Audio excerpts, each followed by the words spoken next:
आसी कार्यक्रम विषय है निमित्त मात्रम भव शब्द साचिन उपस्थित समस्त भगवत प्रेमी गुणीजन को मोर प्रणाम एवं स्वागत। उपस्थित समस्त भागवत प्रेमी तथा आमर ये संयोग प्रतिष्ठाता श्रीमान डॉक्टर हर भाई, आमर ये संयोग अन्यतम विधानी श्रीयुक्त राजकुमार भाई एवं अन्य समस्त वरिष्ठ सदस्य को प्रणाम जनाऊँ एवं स्वागत जनाऊँ।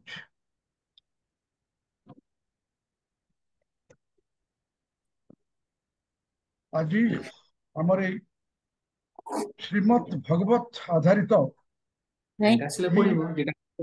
अनन्य कार्यक्रम को आम सामने रखिबे वेद पुराण गीता तथा आध्यात्म ज्ञान कविता को तीन थर डेटा शिफ्ट करला कविता नहीं मोर ये अछि संचालन अछि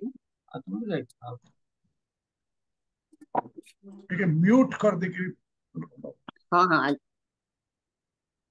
म्यूट को नहीं आम सामने रखिबे वेद पुराण गीता तथा आध्यात्म ज्ञान जिज्ञासु आम संयोग संगोष्ठीर वरिष्ठतम सदस्य श्रीमान प्रोफेसर सत्यवंत बेदबाग सार आपन को नमस्कार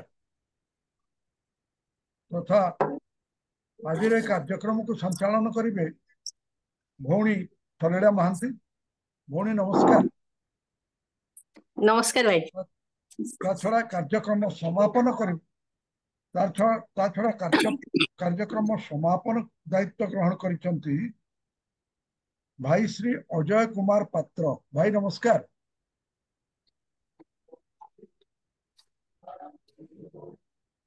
आपण मानकु समस्त को स्वागत और सादर निमंत्रण।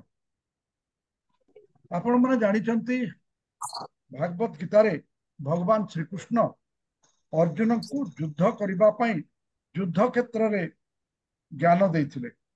एही पर्याय रे भगवत गीतांकर एकादश अध्याय 33 नंबर श्लोक तस्मात्तम उत्तिष्ठ यशो लभस्व जित्वा शत्रुन भुंक्ष राज्य समृद्धम मये वेते निहतः पूर्वमेव निमित्त मात्रम भव सव्यसाची।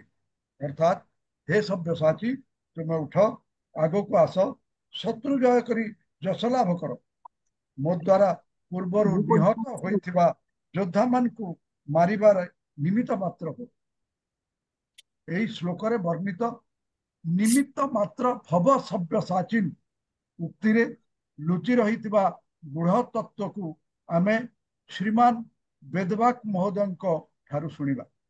तेणु आसंतु आउ समय अपव्यय नकरी आजिर संचालिका भौणी श्रीमती सलीला भौणी को सादर निमंत्रण करबा। भौणी आसंतु दायित्व निर्वाह पूर्वक आजिर कार्यक्रम को आग को बढ़ातु। नमस्कार आपण को सुस्वागत मंच को।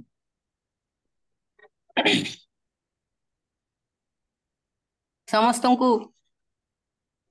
मु सुना जाउस तो भाई। आज्ञा आज्ञा सुबुची किछ अछन दिसुचंती मध्य दिसुची मन। आज्ञा हां बहुत बहुत धन्यवाद समस्त को आउ थरे सुस्वागतम। मो टिके गळार प्रॉब्लम हेची तथापि चेष्टा करूची समस्त को आउ थरे जणे दे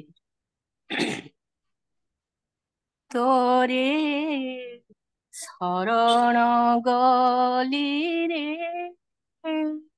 मुरली तोरे शरण गली रे मुरली दिने न डाकिबु दिने न डाकिबु दिने न डाकिबु राधिका बोली रे रली तोरे शरण गली रे मुरली रे तोर एड़े बड़ाई पतिव्रता पण नेउ छड़ाई रे मुरली तोरे शरण गली रे मुरली।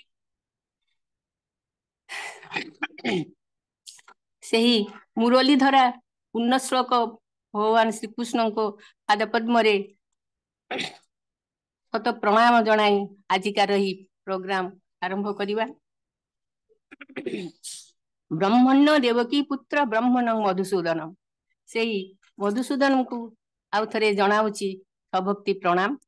ଅତିଥି ମାନଙ୍କୁ ଆଜିର ଏହି ଦିବ୍ୟ କାର୍ଯ୍ୟକ୍ରମକୁ ଜଣାଉଛି ସାଦର ନିମନ୍ତ୍ରଣ। ସଂଯୋଗ ଗୋଷ୍ଠୀର ଆଭାସୀ କାର୍ଯ୍ୟକ୍ରମକୁ ଆଉ ଥରେ ନିମନ୍ତ୍ରଣ ଜଣାଇ କାର୍ଯ୍ୟକ୍ରମ ଆରମ୍ଭ କରୁଛି। ଅବର୍ଚ୍ଚନୀୟ ରୂପ ସମ୍ଭାରରେ ପରିପୂର୍ଣ୍ଣ ସେହି କୃଷ୍ଣ ଭଗବାନ ଆକର୍ଷୟତି ଇତି କୃଷ୍ଣ। ହସ୍ତରେ ସୁଶୋଭିତ ମୁରଲି, ଯାହାର ନିନାଦରେ ସମ୍ମୋହିତ ପଞ୍ଚଭୂତ ସମେତ ସମଗ୍ର ବିଶ୍ୱ।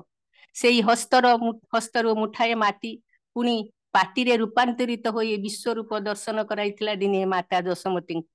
ପୁଣି ସେହି ଶ୍ରୀହସ୍ତରୁ ଶତ ଶତ ବସ୍ତ୍ର ସୃଷ୍ଟି ହୋଇ ମାନରକ୍ଷା କରିଥିଲେ ଦ୍ରୌପଦୀଙ୍କର ଏକ ନୂତନ ଅବତାରଣ ହୋଇଥିଲା, ଯାହାର ନାଁ ବସ୍ତ୍ରାବତାର। ଭାରତ ଯୁଦ୍ଧରେ ପ୍ରାଣ ସଖା ପାର୍ଥଙ୍କର ସାରଥୀ ସାଜି ସ୍ୱହସ୍ତରେ ଅଶ୍ଵ ନିୟନ୍ତ୍ରଣ କରି ଅବସାଦଗ୍ରସ୍ତ ଫାଲ୍ଗୁନୀଙ୍କୁ ଦିବ୍ୟ ଦର୍ଶନ ଓ ବ୍ରହ୍ମ ଜ୍ଞାନ ପ୍ରଦାନ କରି କହିଥିଲେ ତାଙ୍କର ଅବତାରତ୍ୱ ମୁଖ୍ୟ ଉଦ୍ଦେଶ୍ୟ ପରିତ୍ରାଣାୟ ସାଧୁନାଂ ବିନାଶାୟ ଚ ଦୁଷ୍କୃତାଂ ଧର୍ମ ସଂସ୍ଥାପନାର୍ଥାୟ ସମ୍ଭବାମି ଯୁଗେ ଯୁଗେ। ସେହି ମହାନ ମହାନାୟକଙ୍କର ଜୀବନ ଦର୍ଶନ ଓ ତାଙ୍କ ମୁଖ ନିଃସୃତ ଅମୃତ ତୁଲ୍ୟ ଶ୍ରୀମଦ୍ ଭଗବତ ଗୀତା ଆଜି ସମଗ୍ର ମାନବ ସମାଜ ଓ ବିଶ୍ୱ ଦରବାରରେ ଜାତି ପାଇଁ ଏକ ବହୁମୂଲ୍ୟ ସମ୍ପତ୍ତି।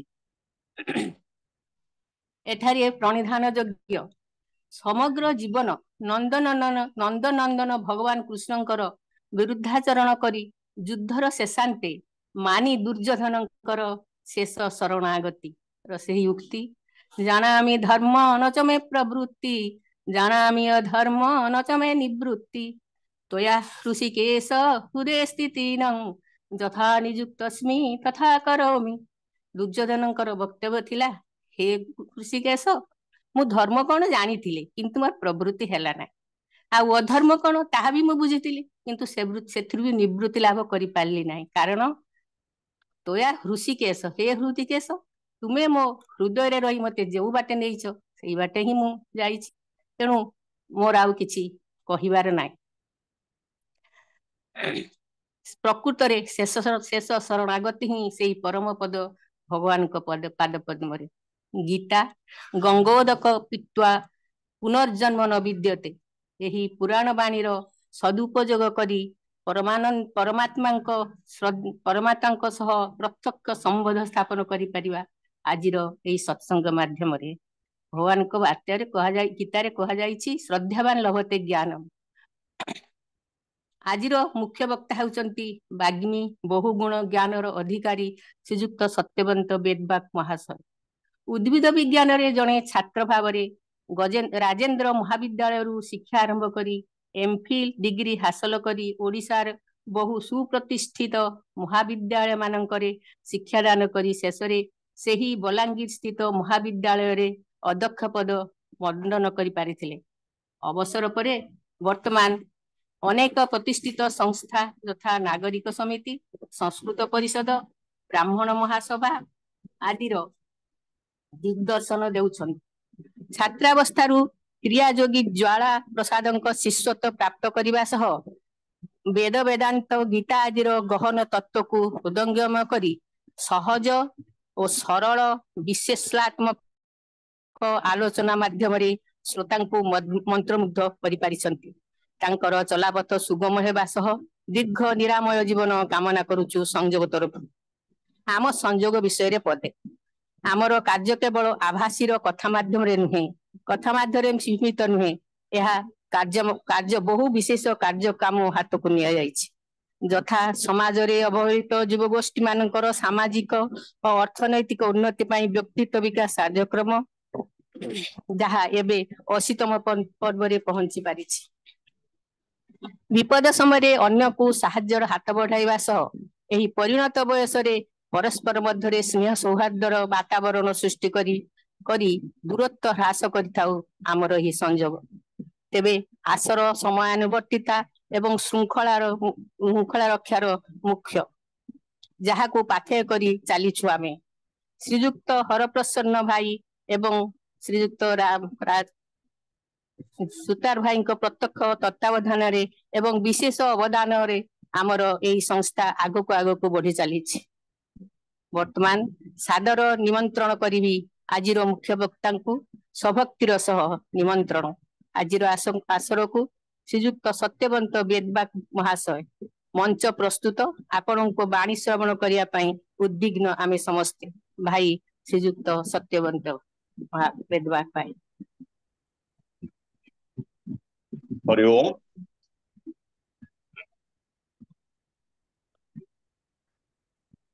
वसुदेव सुतं देवं कंसचाणूरमर्दनं देवकी परमानन्दं कृष्णं वन्दे जगद्गुरुं। ब्रह्मानन्दं परमसुखदं केवलं ज्ञानमूर्तिं द्वन्द्वातीतं गगनसदृशं तत्त्वमस्यादिलक्ष्यम् एकं नित्यं विमलमचलं सर्वधी साक्षीभूतं भावातीतं त्रिगुणरहितं सद्गुरुं तं नमामि। श्रीकृष्ण गोविंद हरे मुरारे हे राम नारायण वासुदेव श्री गुरु चैतन्य हे आत्मदेव हे मात दुर्गे हर विश्वनाथ। नमोस्तुते व्यास विशाल बुद्धे कुल्लारविन्दाय तपत्र नेत्र जेन त्वया भारत तैलपुन्नं प्रज्वलितो ज्ञानमय प्रदीपः। ओम पार्थाय प्रतिबोधितं भगवता नारायणेन स्वयं व्यासेन ग्रथिता पुराणमुनिना मध्ये महाभारतम् अद्वैतामृतवर्षिणीं भगवतीम् अष्टादशाध्यायिनीम् अमृत्वामनुसन्धधामि भगवद्गीते भवद्वयेषिणीम्। धन्यवाद भौणी सरला महांती। आपण को एवं संजोग परिवार समस्त ज्ञानी गुणी मानी गीता प्रेमी भाई भौणी मानू मोर सादर प्रणाम और शुभेच्छा जनाऊँगी। मते आज किसी कहवाई सुजोग देथिबारु संजोगर कर्मकर्ता मानू विशेषकर श्रीजुक्त राजकुमार सुतार महाशय को, विभूतिभूषण प्राणीग्राही महाशय को और डॉक्टर हरप्रसन्न दास महाशय को हार्दिक कृतज्ञता ज्ञापन करुछि। मु आज वेबिनार पाई श्रीमद भगवद गीतार एक श्लोकांश को बाछिछि, ताहा हैला निमित्त मात्रम भवसव्यसाचिन। यह कर्तुम अकर्तुम अन्यथा कर्तुम समर्थ भगवान श्रीकृष्ण अर्जुन को कहते। अर्जुन उभय हस्तरे स्वर निक्षेप कर सव्यसाची बोली कह जाए।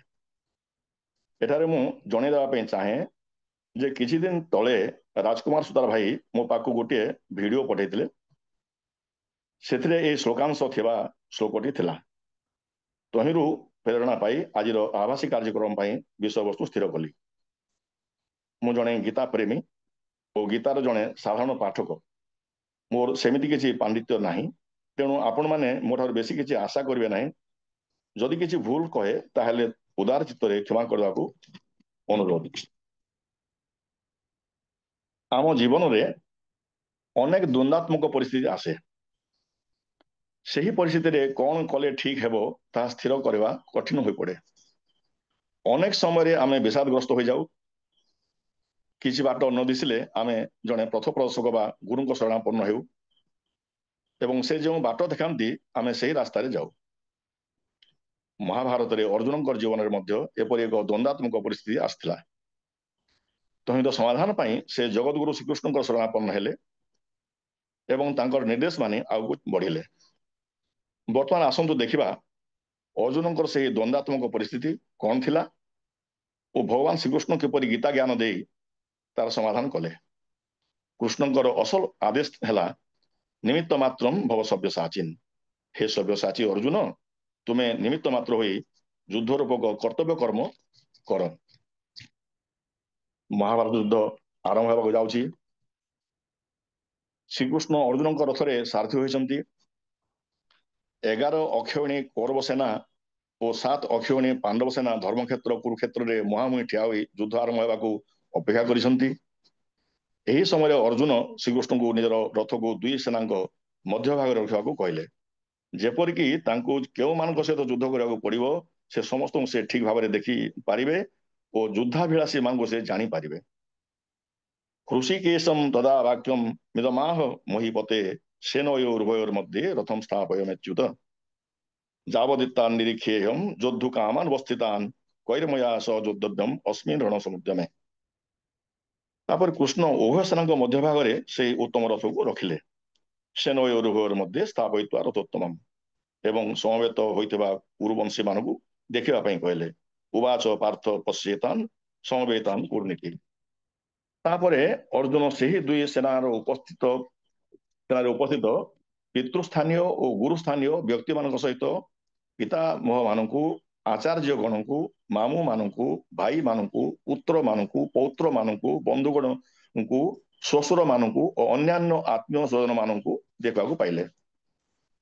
ତତ୍ରା ପଶ୍ୟତ୍ସ୍ଥାନ ପାର୍ଥ ପିତୃନଥ ପିତାମହାନ୍ ଆଚାର୍ଯ୍ୟାନ୍ ମାତୁଳାନ୍ ଭ୍ରାତୃନ୍ ପୁତ୍ରାନ୍ ପୌତ୍ରାନ୍ ସଖିଂସ୍ ତଥା ଶ୍ୱଶୁରାନ୍ ସୁଧଶ୍ଚୈବ ସେନୟୋରୁଭୟୋରପି। ଏ ସମସ୍ତ ଆତ୍ମୀୟ ମାନଙ୍କୁ ଦେଖି ଅର୍ଜୁନ କାତର ଭାବରେ ବିଷାଦ ମଗ୍ନ ହୋଇଗଲେ।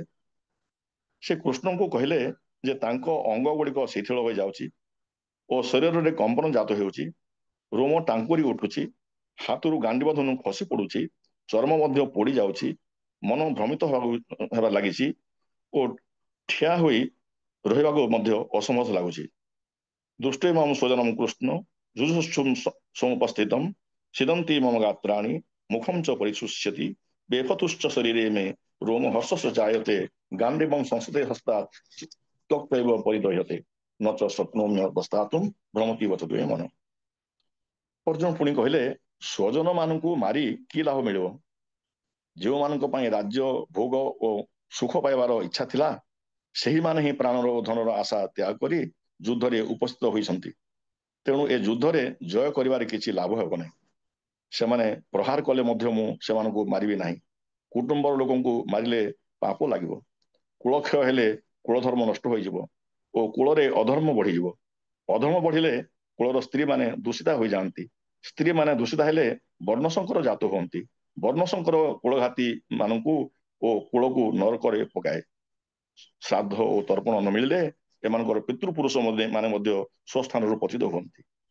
ଅଧର୍ମାଭିବାଦ କୃଷ୍ଣ ପ୍ରଦୁଷ୍ୟନ୍ତି କୁଳସ୍ତ୍ରିୟ ସ୍ତ୍ରୀଷୁ ଦୁଷ୍ଟାସୁ ବାଷ୍ଣେୟ ଜାୟତେ ବର୍ଣ୍ଣ ଶଙ୍କର ଶଙ୍କରୋ ନାରକା ଏବ କୁଳଘ୍ନାନାଂ କୁଳସ୍ୟ च ପତନ୍ତି ପିତରୋ ହେଷାଂ ଲୁପ୍ତ ପିଣ୍ଡ ଦୋକ କ୍ରିୟା। ପୁଣି ଅର୍ଜୁନ କହିଲେ, ସେ ଏତେ ପାପ ମୁଣ୍ଡେଇ ପାରିବେ ନାହିଁ। ତାଙ୍କୁ ଯଦି କୌରବ ପକ୍ଷର ଲୋକେ ଶସ୍ତ୍ରବିହୀନ ଦେଖି ମାରି ଦିଅନ୍ତି ତାହା ତାଙ୍କ ପାଇଁ ଅତି ହିତକର ହେବ। ଏହା କହି ଶୋକାକୁଳ ମନା ଅର୍ଜୁନ ସର ସହିତ ଧନୁ ତ୍ୟାଗ କରି ଯୁଦ୍ଧଭୂମିରେ ରଥର ମଧ୍ୟ ଭାଗରେ ବସି ପଡ଼ିଲେ। ଏବଂ ଉକ୍ତ୍ୱା ଅର୍ଜୁନ ସଂଖ୍ୟେ ରଥୋପସ୍ଥୋପାବିଶତ୍ ବିସୃଜ୍ୟ ସସରମ୍ ଚାପମ୍ ଶୋକ ସମ୍ବିଘ୍ନ ମାନସଃ। ଅର୍ଜୁନ ବିଷାଦଗ୍ରସ୍ତ ହୋଇ ଯୁଦ୍ଧ କ୍ଷେତ୍ରରେ ପଛଘୁଞ୍ଚା ଦେବାର ଦେଖି ଶ୍ରୀକୃଷ୍ଣ କହିଲେ, ଏହା ତୁମର କାପୁରୁଷତା। ଏହା ସ୍ୱର୍ଗପ୍ରଦାୟକ ନୁହେଁ କି କୀର୍ତ୍ତିଦାୟକ ମଧ୍ୟ ନୁହେଁ। ତୁମ ପରି ବୀର ପୁରୁଷ ପକ୍ଷରେ ନପୁଂସକଙ୍କ ପରି ଆଚରଣ ଶୋଭନୀୟ ନୁହେଁ। ତୁଚ୍ଛ ହୃଦୟର ଦୁର୍ବଳତାକୁ ତ୍ୟାଗ କର ଓ ଯୁଦ୍ଧ କରିବା ପାଇଁ ପ୍ରସ୍ତୁତ ହୋଇଯାଅ। କୁତସ୍ତ୍ୱ ଆକସ୍ମଳମିଦಂ ବିଷମେ ସମୁପସ୍ଥିତಂ ଅନାର୍ଯ୍ୟସୁଷ୍ଟମ ସ୍ୱର୍ଗମ୍ ଅକୀର୍ତ୍ତିକର୍ମ ଅର୍ଜୁନ କ୍ଳୈବ୍ୟଂ ମାସ୍ମଗମ ପାର୍ଥ ନେତତ୍ୱଜ୍ଜୁପବଦ୍ୟତେ କ୍ଷୁଦ୍ରମ୍ ହୃଦୟ ଦୌର୍ବଲ୍ୟମ୍ ତ୍ୟକ୍ତୋତିଷ୍ଠ ପରନ୍ତପ। ଅର୍ଜୁନ କିନ୍ତୁ ତାଙ୍କ ପକ୍ଷରେ କଣ କରିବା ଉଚିତ ହେବ ତାହା ନିଶ୍ଚୟ କରିପାରିଲେ ନାହିଁ। ଭୀଷ୍ମ ଦ୍ରୋଣଙ୍କ ପରି ପୂଜନୀୟ ବ୍ୟକ୍ତିଙ୍କ ପ୍ରତି ଶର ନିକ୍ଷେପ କରି କିପରି ଯୁଦ୍ଧ କରିବେ? ଗୁରୁଜନ ମାନଙ୍କୁ ମାରି ରାଜ୍ୟ ଜୟ କରିବା ଅପେକ୍ଷା ଭିକ୍ଷାନ୍ନ ଭକ୍ଷଣ କରିବା ତାଙ୍କ ପାଇଁ ଶ୍ରେୟସ୍କର ହେବ। ଯୁଦ୍ଧ କରିବା ଓ ନ କରିବା ମଧ୍ୟରୁ କୋଉଟା ଠିକ ହେବ ତାହା ସେ ଜାଣିପାରୁନାହାନ୍ତି। କେଉଁ ପକ୍ଷ ଯୁଦ୍ଧରେ ଜିଣିବେ ତାହା ମଧ୍ୟ ଜଣା ନାହିଁ। ପୁଣି ଦୁଃଖର କଥା, ଯେଉଁ ଧୃତରାଷ୍ଟ୍ରଙ୍କର ସ୍ୱଜନ ମାନଙ୍କୁ ମାରି ତାଙ୍କର ବଞ୍ଚିବାକୁ ଇଚ୍ଛା ନାହିଁ ସେହିମାନେ ହିଁ ତାଙ୍କର ସମ୍ମୁଖରେ ଠିଆ ହୋଇଛନ୍ତି। ଏସବୁ ଦେଖି ସେ କିଛି ନିର୍ଣ୍ଣୟ କରିପାରୁନାହାନ୍ତି ଯେ ଏ ପରିସ୍ଥିତିରେ ତାଙ୍କର କର୍ତ୍ତବ୍ୟ କଣ। କାପୁରୁଷତା ରୂପକ ଦୋଷରୁ ତାଙ୍କ ଅନ୍ତଃକରଣ ମୋହିତ ହୋଇଥିବାରୁ ଅର୍ଜୁନ ଶ୍ରୀକୃଷ୍ଣଙ୍କୁ ଗୁରୁ ବୋଲି ମାନି ତାଙ୍କୁ ଶିଷ୍ୟ ଭାବରେ ଉପଦେଶ ଦେବା ପାଇଁ ଅନୁରୋଧ କଲେ ଓ କହିଲେ ଯେ ସେ ତାଙ୍କ ପାଖରେ ଶରଣାପନ୍ନ ତାଙ୍କ ପାଇଁ ଯାହା କଲ୍ୟାଣକର ହେବ ତାହା କୁହନ୍ତୁ। कार्पण्य दोषोपहत स्वभाव पृच्छामि त्वं धर्म सम्मूढ़ चेता यत्रेह स्यानिश्चितं गृही तन्मे शिष्यस्ते संस्तादि मां त्वं प्रपन्न। टोकाकुल अर्जुन एपरि कही चुप होई बसी जिबारु भगवान श्रीकृष्ण तांकर पृथ्वी प्रसिद्ध गीता उपदेश देवा आरंभ करी अर्जुन को कहले कौन सी परिस्थिति रे शोक करबा उचित नुहे। जीवित किंबा मृत काहारी पई पंडित माने शोक करते नहीं। से जहाँ पई शोक करबा कथा नुहे अଯଥା ଶୋକ କରୁଛନ୍ତି କିନ୍ତୁ ପଣ୍ଡିତଙ୍କ ପରି କଥା କହୁଛନ୍ତି। ଅଶୋଚ୍ୟା ନନଶୋଚସ୍ତଂ ପ୍ରଜ୍ଞା ବାଦାଂଶ ଭାଷସେ ଗତା ଶୁଂଶ୍ଚ ନାନୁ ଶୋଚନ୍ତି ପଣ୍ଡିତାଃ। ଆତ୍ମୀୟ ସ୍ୱଜନ ମାନଙ୍କୁ ମାରିବାକୁ ପଡିବ, ତେଣୁ ଯୁଦ୍ଧ କରିବେନି ବୋଲି ଅର୍ଜୁନ କହିବାରୁ ଭଗବାନ ମୃତ୍ୟୁ ବିଷୟରେ କହିବାକୁ ଯାଇ କହିଲେ ଯେ ମୃତ୍ୟୁ ବୋଲି କିଛି ନାହିଁ। ଆମେ ସମସ୍ତେ ଆଗରୁ ଥିଲେ, ଏବେ ଅଛୁ ଓ ଭବିଷ୍ୟତରେ ମଧ୍ୟ ରହିବା। ଏଥିରେ କୌଣସି ସନ୍ଦେହ କରିବାର ନାହିଁ। न त्वेवाहम जातु नाशम न त्वं नेमे जनाधिपाः न चैव न भविष्याम सर्वे वयमतः परम। देहधारीर ଏହି ମନୁଷ୍ୟ ଶରୀରରେ ଯେପରି ବାଲ୍ୟାବସ୍ଥା, ଯୁବାବସ୍ଥା ଓ ବୃଦ୍ଧାବସ୍ଥା ଆସେ, ସେହିପରି ଅନ୍ୟ ଶରୀର ପ୍ରାପ୍ତି ହୁଏ। ଏଥିରେ ବିବେକୀ ଲୋକ ମୋହିତ ହୁଏ ନାହିଁ। ଆମେ ଯାହାକୁ ମୃତ୍ୟୁ ବୋଲି କହୁଛୁ ତାହା ଦେହଧାରୀ ଆତ୍ମାର ଏକ ଅବସ୍ଥା ମାତ୍ର, ଏକ ଅବସ୍ଥାର ପରିବର୍ତ୍ତନ ମାତ୍ର। देहिनोऽस्मिन् यथा देहे कौमारं यौवनं जरा तथा देहान्तर प्राप्ति धीरस्तत्र न मुह्यति। आमे देह नहु, आमे आत्मा। देह नष्ट हुए किंतु आत्मा नष्ट हुए नहीं। शरीर मृत्यु अच्छी किंतु शरीरी बा आत्मार मृत्यु नहीं। यही अविनाशी अप्रमेय और नित्यस्थित आत्मा बा शरीर देह गुड़िक अस्थायी और नाशवान बोली जान ओ युद्ध कर बोली भगवान श्रीकृष्ण अर्जुन को बुझाउछन्ति। अंतवंत इमे देहा नित्यस्योक्तः शरीरिणा अनाशीनो अप्रमेयस्य तस्मात् युध्यस्व भारत। भगवान आहुरी कहते जे यही शरीरी बा आत्मा कदापि जन्म हुए नहीं कि कदापि मरे नहीं। जन्म हुई पुणी जन्मशील हुए नहीं। यह जन्म रहित नित्य निरंतर स्थायी शाश्वत और अनादि अटे। शरीर को मारिदेले मध्य शरीर मरे नहीं। न जायते म्रियते वा कदाचित् नायम भूत्वा भवितावानं भूयः अजो नित्यं शाश्वत नित्य शाश्वतयं पुराणो न हन्यते अन्यमाने शरीरे। अर्जुन किपरि शरीर प्रति मोहत्याग करिवे, आत्मीय मानकु मारिबार पछघुंचा देबे नाही ओ युद्ध करबाकु प्रस्तुत हेबे, सेथिपई भगवान शरीर असारत्व विषय बारंबार सूचाई देई कहउछन्ति शरीर नष्ट हेबारे दुखित हेबार किछि नाही। शरीर शरीर एक परिधान मात्र। वस्त्र पुराणा हो गले आमे जेपरि ताकू परित्याग करी नुआ नुआ वस्त्र ग्रहण करू, ठीक सही परी देही बा आत्मा पुरातन शरीर गुड़ी को त्याग करी अन्य नुआ नुआ शरीर को चली जाए। वासांसि जिन्नानि यथा विहाय नवानि गृह्णाति नरो पराणि तथा शरीराणि विहाय जिन्ना निन्यानि संजाति नवानि देहि। देही बा आत्मार अविनाशिता विषय कहवाक जे भगवान आहुरी कहउछन्ति जे शास्त्र गुड़िक सॉरी शस्त्र गुड़िक यहाकू छेदन करि पारन्ते नाही। अग्नि यहाकू दहन करि पारे नाही। जल यहाकू ओदा करि पारे नाही एवं वायु यहाकू शुष्क करि पारे नाही। यह अछेद्य अदाह्य अक्लेद्य और अशस्य। नैनम छिन्दन्ति शस्त्राणि नैनम दहति पावक न चैनम क्लेदन्ति आपो न शोषयति मारुतः। अर्जुन को बुझाइबाक जाई भगवान पुणी कहले जे आत्मार जन्म मरण अछि बोली भाविले भी एथिरे शोक करिवार उचित नाही नुहे। कारण जी जन्म होइछि तार मृत्यु सुनिश्चित, जार मरण अच्छी तार जन्म मध्य सुनिश्चित। तेणु जहाँ अपरिहार्य जहाँ अनिवार्य से शोक करवा उचित नुहे। जातस्य हि ध्रुव मृत्यु ध्रुवम जन्म मृतस्य च तस्मात् अपरिहार्यार्थे न त्वं शोचित महर्षि। भगवान सब कहबार उद्देश्य है जे अर्जुन कुलक्षय जनित शोक परित्याग करी और एधि जनित संभाव्य पाप को न डरी युद्ध करने को प्रस्तुत हो जावा उचित। किंतु एसबू कथार प्रभाव अर्जुन को ऊपर पड़ा नहीं जानी भगवान स्वधर्म विषय चेतई देवा कहले जे से क्षत्रिय होइथिबारु युद्ध रे विचलित होगा उचित नुहे। कारण धर्ममय युद्धर बड़ी क्षत्रिय अन्य कौन कल्याणकारक कर्म नहीं। स्वधर्ममपि चावेक्ष्य न विकम्पितुमर्हसि धर्माद्धि युद्धाच्छेदोन्यत् क्षत्रियस्य न विद्यते। एपरी आपे आपे प्राप्त होइथिबा युद्ध କ୍ଷତ୍ରିୟଙ୍କ ପାଇଁ ଉନ୍ମୁକ୍ତ ସ୍ୱର୍ଗଦ୍ୱାର ଅଟେ। ସେ ଯଦି ଏହି ଧର୍ମମୟ ଯୁଦ୍ଧ ନ କରିବେ ତାହେଲେ ତାଙ୍କର ସ୍ୱଧର୍ମ ଓ କୀର୍ତ୍ତି ତ୍ୟାଗ କରିବା ଯୋଗୁଁ ପାପ ଭାଗୀ ହେବେ। ଅଥଚେତ୍ତ୍ୱମେମ ଧର୍ମ୍ୟଂ ସଂଗ୍ରାମଂ ନ କରିଷ୍ୟସି ତତଃ ସ୍ୱଧର୍ମଂ କୀର୍ତ୍ତିଂ च ହିତ୍ୱା ପାପଂ ବାସ୍ୟସି। ନିଜ ଧର୍ମ ପାଳନ କରି ନିଧନ ହେବା ଶ୍ରେୟସ୍କର ଅଟେ। ସ୍ୱଧର୍ମେ ନିଧନଂ ଶ୍ରେୟଃ। ନିହତ ହେଲେ ସ୍ୱର୍ଗ ପ୍ରାପ୍ତି ହେବ, ଆଉ ଜିତି ଗଲେ ପୃଥିବୀର ରାଜ୍ୟଭୋଗ ପ୍ରାପ୍ତ ହେବ। ଉଭୟ ପରିସ୍ଥିତିରେ ଲାଭବାନ ହେବେ ବୋଲି କହି ଭଗବାନ ଅର୍ଜୁନଙ୍କୁ ଯୁଦ୍ଧ କରିବା ପାଇଁ ନିଶ୍ଚୟ କରି ଠିଆ ହେବା ପାଇଁ ଆଦେଶ ଦେଲେ। ହतो ବା ପ୍ରାପ୍ସ୍ୟସି ସ୍ୱର୍ଗଂ ଜିତ୍ୱା ଭୋକ୍ଷ୍ୟସେ ମହିଂ ତସ୍ମାଦ୍ ଉତ୍ତିଷ୍ଠ କୌନ୍ତେୟ ଯୁଦ୍ଧାୟ କୃତ ନିଶ୍ଚୟ।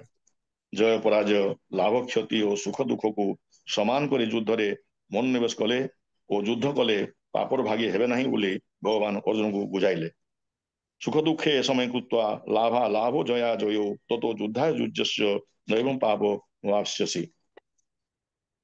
ସମଗ୍ର ଗୀତାଟି ସମଚିତ୍ତତା ଉପରେ ଆଧାରିତ ହୋଇଛି। ମନର ସମତାକୁ ହିଁ ଯୋଗ କୁହାଯାଏ। ସମତ୍ୱମ୍ ଯୋଗ ଉଚ୍ୟତେ। ଭଗବାନ ଶ୍ରୀକୃଷ୍ଣ ଆହୁରି ଅନେକ ଉପାୟ କରି କର୍ମଯୋଗ, ଜ୍ଞାନ ଯୋଗ ଇତ୍ୟାଦି କଥା କହି ଅର୍ଜୁନଙ୍କ ମନରେ ସମତା ଭାବ ଆଣିବାକୁ ଚେଷ୍ଟା କଲେ ଓ ଯୁଦ୍ଧ କରିବା ପାଇଁ ବାରମ୍ବାର ପ୍ରବର୍ତ୍ତାଇଲେ। କିନ୍ତୁ ସେ ଦେଖିଲେ ଯେ ଅର୍ଜୁନ ଯୁଦ୍ଧ କରିବା ପାଇଁ ମଙ୍ଗୁ ନାହାନ୍ତି। ସେ ଜାଣିପାରିଲେ ଯେ ଅର୍ଜୁନଙ୍କ ତାଙ୍କ ଉପରେ ସମ୍ପୂର୍ଣ୍ଣ ଭରସା ନାହିଁ। ତେଣୁ ଅର୍ଜୁନଙ୍କ ମନରେ ତାଙ୍କ ଈଶ୍ୱରୀୟ ରୂପ ଦେଖିବାର ଆଗ୍ରହ ଜାତ କରାଇଲେ। ତାପରେ ଅର୍ଜୁନ ଭଗବାନଙ୍କର ଈଶ୍ୱରୀୟ ରୂପ ଦେଖିବାକୁ ଇଚ୍ଛା ପ୍ରକାଶ କଲେ ଏବଂ କହିଲେ, ଦ୍ରଷ୍ଟୁମ ଇଚ୍ଛାମି ତେ ରୂପମ୍ ଐଶ୍ୱରମ୍ ପୁରୁଷୋତ୍ତମ। ଭଗବାନ ଶ୍ରୀକୃଷ୍ଣ ଅର୍ଜୁନଙ୍କୁ ଦିବ୍ୟ ଚକ୍ଷୁ ପ୍ରଦାନ କରି ତାଙ୍କର ଐଶ୍ୱରିକ ସାମର୍ଥ୍ୟକୁ ଦେଖିବାକୁ କହିଲେ। ଦିବ୍ୟମ ଦଦାମି ତେ ଚକ୍ଷୁଃ ପଶ୍ୟମେ ଯୋଗମେଶ୍ୱରମ୍। ଭଗବାନ ଶ୍ରୀକୃଷ୍ଣ ତାପରେ ତାଙ୍କର ଐଶ୍ୱରିକ ବିରାଟ ରୂପ ଦେଖେଇଲେ। ଦର୍ଶୟା ମାସ ପାର୍ଥାୟ ପରମମ ରୂପମ ଈଶ୍ୱରମ୍। ଭଗବାନଙ୍କର କୃପାରୁ ଅର୍ଜୁନ ତାଙ୍କର ବିଶ୍ୱରୂପ ଦର୍ଶନ କଲେ ଓ ଅନେକ ଅଦ୍ଭୁତ ଜିନିଷ ଦେଖିଲେ। ଶ୍ରୀକୃଷ୍ଣଙ୍କ ଶରୀରରେ ହିଁ ସେ ସମସ୍ତ ଦେବତାଙ୍କୁ, ଚରାଚର ଭୂତ ସମୁଦାୟଙ୍କୁ, କମଳ ଆସନରେ ବିରାଜିତ ବ୍ରହ୍ମାଙ୍କୁ, ମହାଦେବଙ୍କୁ, ସମସ୍ତ ଋଷିମାନଙ୍କୁ ଏବଂ ଦିବ୍ୟ ସର୍ପମାନଙ୍କୁ ଦେଖିବାକୁ ପାଇଲେ। ସେ ଶ୍ରୀକୃଷ୍ଣଙ୍କର ଅନେକ ଭୁଜ, ଅନେକ ଉଦର, ଅନେକ ମୁଖ, ଅନେକ ନେତ୍ରଯୁକ୍ତ ଏବଂ ସମସ୍ତ ଦିଗରେ ବ୍ୟାପ୍ତ ଆଦି ଅନ୍ତ ମଧ୍ୟ ଜଣା ପଡୁନଥିବାର ଅନନ୍ତ ରୂପ ଦେଖିବାକୁ ପାଇଲେ। ଆହୁରି ଦେଖିଲେ ଯେ ସେ ଥିଲେ ମୁକୁଟ ଯୁକ୍ତ, ଗଦା ଯୁକ୍ତ ଓ ଚକ୍ରଯୁକ୍ତ ପ୍ରକାଶମାନ ତେଜପୁଞ୍ଜ, ପ୍ରଜ୍ୱଳିତ ଅଗ୍ନି ଓ ସହସ୍ର ସୂର୍ଯ୍ୟ ସଦୃଶ ଜ୍ୟୋତିଯୁକ୍ତ, ଯାହାକି ଚାହିଁ ଦେଖିବା ଅତ୍ୟନ୍ତ କଷ୍ଟକର ଏବଂ ସବୁ ଦିଗରୁ ଅପ୍ରମେୟ ସ୍ୱରୂପ। ଏହା ଭିତରେ ସେ ଦେଖିବାକୁ ପାଇଲେ ଧୃତରାଷ୍ଟ୍ରଙ୍କର ପୁତ୍ରମାନେ ରାଜାମାନଙ୍କ ସମୁଦାୟଙ୍କ ସହିତ ଶ୍ରୀକୃଷ୍ଣଙ୍କର ଶରୀର ଭିତରକୁ ପ୍ରବେଶ କରୁଛନ୍ତି। ଭୀଷ୍ମ ପିତାମହ, ଦ୍ରୋଣାଚାର୍ଯ୍ୟ, ସୁତପୁତ୍ର କର୍ଣ୍ଣ ଏବଂ ପାଣ୍ଡବ ପକ୍ଷର ପ୍ରଧାନ ପ୍ରଧାନ ଯୋଦ୍ଧା ମାନେ ମଧ୍ୟ ପ୍ରବଳ ବେଗରେ ଧାଇଁ ଧାଇଁ ଆସି ତାଙ୍କର ତୀକ୍ଷ୍ଣ ଦନ୍ତ ପାଟିଯୁକ୍ତ ବିକଟାଳ ଓ ଭୟଙ୍କର ମୁଖ ମାନଙ୍କରେ ପ୍ରବେଶ କରୁଛନ୍ତି। ସତେ ଯେମିତିକି ନଦୀମାନେ ସମୁଦ୍ରରେ ପ୍ରବେଶ କରୁଛନ୍ତି ଅବା ପତଙ୍ଗ ମାନେ ନିଆଁରେ ଝାସ ଦେଉଛନ୍ତି। କେହି କେହି ଦାନ୍ତରେ ପେଶୀ ହୋଇ ଯାଉଛନ୍ତି ଏବଂ ଭଗବାନ ଜିଭରେ ଲେହନ କରି ସ୍ୱାଦ ଗ୍ରହଣ କରୁଛନ୍ତି। ଏହିପରି ଆହୁରି ଅନେକ ଦୃଶ୍ୟ ଦେଖି ଅର୍ଜୁନ ଭୟଭୀତ ହୋଇଗଲେ ଏବଂ ଶ୍ରୀକୃଷ୍ଣଙ୍କୁ ତାଙ୍କର ଅସଲ ପରିଚୟ ଓ ପ୍ରବୃତ୍ତି ଜାଣିବାକୁ ପ୍ରଶ୍ନ କଲେ। ଯଦିଓ ସେ ଅନୁମାନ କରି ସାରିଥିଲେ ଯେ ଶ୍ରୀକୃଷ୍ଣ ହିଁ ସ୍ୱୟଂ ଭଗବାନ। ତାର ଉତ୍ତରରେ ଭଗବାନ କହିଲେ, ସେ ହେଉଛନ୍ତି ସର୍ବଗ୍ରାସୀ କାଳ। ଲୋକକ୍ଷୟ କରିବାକୁ ସେ ପ୍ରବୃତ୍ତ ହୋଇଛନ୍ତି। ସେ ଅର୍ଥାତ୍ ଅର୍ଜୁନ ଯୁଦ୍ଧ ନ କଲେ ମଧ୍ୟ ତାଙ୍କ ବିପକ୍ଷରେ ଛିଡା ହୋଇଥିବା ଯୋଦ୍ଧାମାନେ ବର୍ତ୍ତିବେ ନାହିଁ। ସମସ୍ତେ ମରିବେ, କାରଣ ସେ ସେହି ଯୋଦ୍ଧାମାନଙ୍କ ପାଞ୍ଜି ପୋଛି ସାରିଛନ୍ତି। କାଳସ୍ମି ଲୋକକ୍ଷୟକୃତ୍ ପ୍ରବୁଦ୍ଧୋ ଲୋକାନ୍ ସମାହର୍ତ୍ତୁମିହ ପ୍ରବୃତ୍ତଃ ଋତେ ବି ତ୍ୱଂ ନ ଭବିଷ୍ୟନ୍ତି ସର୍ବେ ଯେବ ସ୍ଥିତଃ ପ୍ରତ୍ୟନିକେଷୁ ଯୋଧାଃ। ଭଗବାନ ପୁଣି ଅର୍ଜୁନଙ୍କୁ କହିଲେ ଯେ ଯେହେତୁ ସେ ଆଗରୁ ସମସ୍ତଙ୍କୁ ମାରି ସାରିଛନ୍ତି, ସେ ନିମିତ୍ତ ମାତ୍ର ହୋଇ ଯୁଦ୍ଧ କରନ୍ତୁ ଓ ଜୟଲାଭ କରି ଯଶ ପାଆନ୍ତୁ। ତା ସହିତ ଧନଧାନ୍ୟ ସମୃଦ୍ଧ ରାଜ୍ୟ ଭୋଗ କରନ୍ତୁ। ତସ୍ମାତ୍ ତ୍ୱଂ ଉତ୍ତିଷ୍ଠ ଯଶୋ ଲଭସ୍ୱ ଜିତ୍ୱା ଶତ୍ରୁନ୍ ଭୁଙ୍କ୍ଷ ରାଜ୍ୟଂ ସମୃଦ୍ଧଂ ମୟେବେତେ ନିହତା ପୂର୍ବମେବ ନିମିତ୍ତ ମାତ୍ରଂ ଭବ ସବ୍ୟସାଚିନ୍।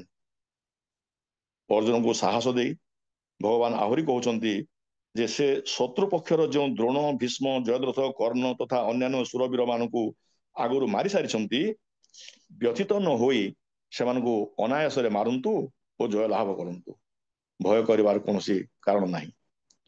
ଦ୍ରୋଣଞ୍ଚ ଭୀଷ୍ମଞ୍ଚ ଜୟଦ୍ରଥଞ୍ଚ କର୍ଣ୍ଣ ତଥା ନ୍ୟାନପି ଯୋଧ ବୀରାନ୍ ମୟା ହତାଂସ୍ତଂ ଜୟିମା ବିତିଷ୍ଠା ଯୁଦ୍ଧସ୍ୟ ତେଜୋ ଯେତୁ ଆସି ରଣେ ସପତ୍ନାନ୍। ଉପରୋକ୍ତ କଥାରୁ ଜଣାପଡ଼ିଲା ଯେ ଅର୍ଜୁନ ସିନା ଯୁଦ୍ଧରେ ଶସ୍ତ୍ର ଚାଳନା କରିଥିଲେ, କିନ୍ତୁ ଅସଲ ମାରିବା ବାଲା ଭଗବାନ ଶ୍ରୀକୃଷ୍ଣ ସ୍ୱୟଂ ଥିଲେ। ମହାଭାରତ ଯୁଦ୍ଧ ଶେଷରେ ଯୁଦ୍ଧ ଦେଖୁଥିବା ଭୀମପୁତ୍ର ବେଲାଳ ସେନ ମଧ୍ୟ ଏହି କଥା କହିଥିଲା। ସେ କହିଥିଲା କେହି କାହାକୁ ମାରି ନାହାନ୍ତି। ସେ ଜାଣିବାରେ ଶଙ୍ଖଟିଏ ବାଜୁଥିଲା ଏବଂ ସୁଦର୍ଶନ ଚକ୍ର ସମସ୍ତଙ୍କୁ ଛେଦି ଚାଲିଥିଲା। ଅର୍ଥାତ୍ ଭଗବାନ ହିଁ ସମସ୍ତଙ୍କୁ ମାରିଥିଲେ ଓ ଯୁଦ୍ଧ କ୍ଷେତ୍ରରେ ବାକି ସବୁ ଯୋଦ୍ଧା ଥିଲେ ନାମକ ମାତ୍ର ବା ନିମିତ୍ତ ମାତ୍ର। ଅର୍ଜୁନଙ୍କୁ ଭଗବାନ ଯାହା ବି କହିଛନ୍ତି ସେସବୁ ଆମ ସମସ୍ତଙ୍କ ପାଇଁ ଉଦ୍ଦିଷ୍ଟ। ଗୀତା ଧ୍ୟାନମରେ ଲେଖା ହୋଇଛି ଯେ ସମସ୍ତ ଉପନିଷଦକୁ ଯଦି ଗାଈ ବୋଲି ଭାବିବା, ସେହି ଗାଈର ଦୋହନକାରୀ ହେଉଛନ୍ତି ଭଗବାନ ଶ୍ରୀକୃଷ୍ଣ। ଅର୍ଜୁନ ହେଉଛନ୍ତି ବାଛୁରୀ। ଆମେ ସମସ୍ତେ ସୁଧୀବୃନ୍ଦ ହେଲେ ସେହି ଦୁଗ୍ଧର ପାନକାରୀ ଓ ଗୀତାମୃତ ହେଉଛି ସେହି ଦୁଗ୍ଧ। ଅର୍ଜୁନଙ୍କ ଜରିଆରେ ଭଗବାନ ସେହି ଗୀତାମୃତ ଦୁଗ୍ଧକୁ ଆମ୍ଭମାନଙ୍କୁ ପରିବେଷଣ କରୁଛନ୍ତି। ସର୍ବୋପନିଷଦୋ ଗାବୋ ଦୁଗ୍ଧା ଗୋପାଳ ନନ୍ଦନ ପାର୍ଥୋ ବତ୍ସ ସୁଧୀର ଭୋକ୍ତା ଦୁଗ୍ଧମ ଗୀତାମୃତଂ ମହତ୍। ତେଣୁ ଭଗବାନ ଅର୍ଜୁନଙ୍କୁ କହିଥିବା ଉକ୍ତି ନିମିତ୍ତ ମାତ୍ରଂ ଭବ ସବ୍ୟସାଚିନ୍ ଆମ ସମସ୍ତଙ୍କ ପାଇଁ ଉଦ୍ଦିଷ୍ଟ। ସେ ମୋତେ ବି କହୁଛନ୍ତି ନିମିତ୍ତ ମାତ୍ରଂ ଭବ, ଆପଣ ସମସ୍ତଙ୍କୁ ବି କହୁଛନ୍ତି ନିମିତ୍ତ ମାତ୍ରଂ ଭବ ଏବଂ ଜଗତର ସମସ୍ତଙ୍କୁ ମଧ୍ୟ କହୁଛନ୍ତି ନିମିତ୍ତ ମାତ୍ରଂ ଭବ।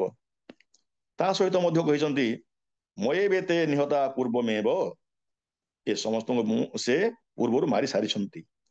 ତା ଅର୍ଥ ହେଲା ପୂର୍ବରୁ ସମସ୍ତଙ୍କ ଭାଗ୍ୟ ନିର୍ଦ୍ଧାରିତ ହୋଇସାରିଛି, ସମସ୍ତଙ୍କର ଗତିପଥ ନିର୍ଦ୍ଧାରିତ ହୋଇସାରିଛି। କିଏ କେତେ ଦିନ ପାଇଁ ଆସିଛି, କିଏ କ'ଣ କରିବ, କେତେ ସମ୍ପତ୍ତି ରୋଜଗାର କରିବ, କେତେ ବିଦ୍ୟା ଅର୍ଜନ କରିବ ଏବଂ କେବେ ନିଧନ ହେବ, ଏସବୁ ଜନ୍ମ ପୂର୍ବରୁ ଗର୍ଭ ସମୟରେ ହିଁ ସ୍ଥିରୀକୃତ ହୋଇ ସାରିଥାଏ ଯାଇଥାଏ। ଏହା ହିତୋପଦେଶରେ ମଧ୍ୟ ଲେଖା ହୋଇଛି। ଆୟୁ କର୍ମଂ ଚ ବିତ୍ତଂ ଚ ବିଦ୍ୟା ନିଧନମେବ ଚ ପଞ୍ଚୈତାନି ହି ସୃଜ୍ୟନ୍ତେ ଗର୍ଭସ୍ଥସ୍ୟୈବ ଦେହିନଃ। ଆୟୁ କର୍ମ ବିତ୍ତ ବିଦ୍ୟା ଓ ମୃତ୍ୟୁ ଏ ପାଞ୍ଚଟି ଯାକ ଯଦି ପୂର୍ବ ନିର୍ଦ୍ଧାରିତ ବାକି ଆଉ କ'ଣ ରହିଲା? ତା ମାନେ ସବୁ ପୂର୍ବ ନିର୍ଦ୍ଧାରିତ। କୁହାଯାଏ ଭଗବାନଙ୍କର ଇଚ୍ଛା ବିନା ପତ୍ରଟିଏ ବି ହଲେ ନାହିଁ। ତାହେଲେ ଭଗବାନଙ୍କର ଇଚ୍ଛାରେ ଆମେ ଜନ୍ମ ହୋଇଛୁ। ଭଗବାନଙ୍କ ଇଚ୍ଛାରେ ନିମିତ୍ତ ମାତ୍ର ହୋଇ ଜୀବନ ଯାପନ ପାଇଁ ଯାହା ଦରକାର ତାହା କରିଯିବା ଏବଂ ତାଙ୍କରି ଇଚ୍ଛାରେ ପୁଣି ଏହି ସଂସାରରୁ ଚାଲିଯିବା।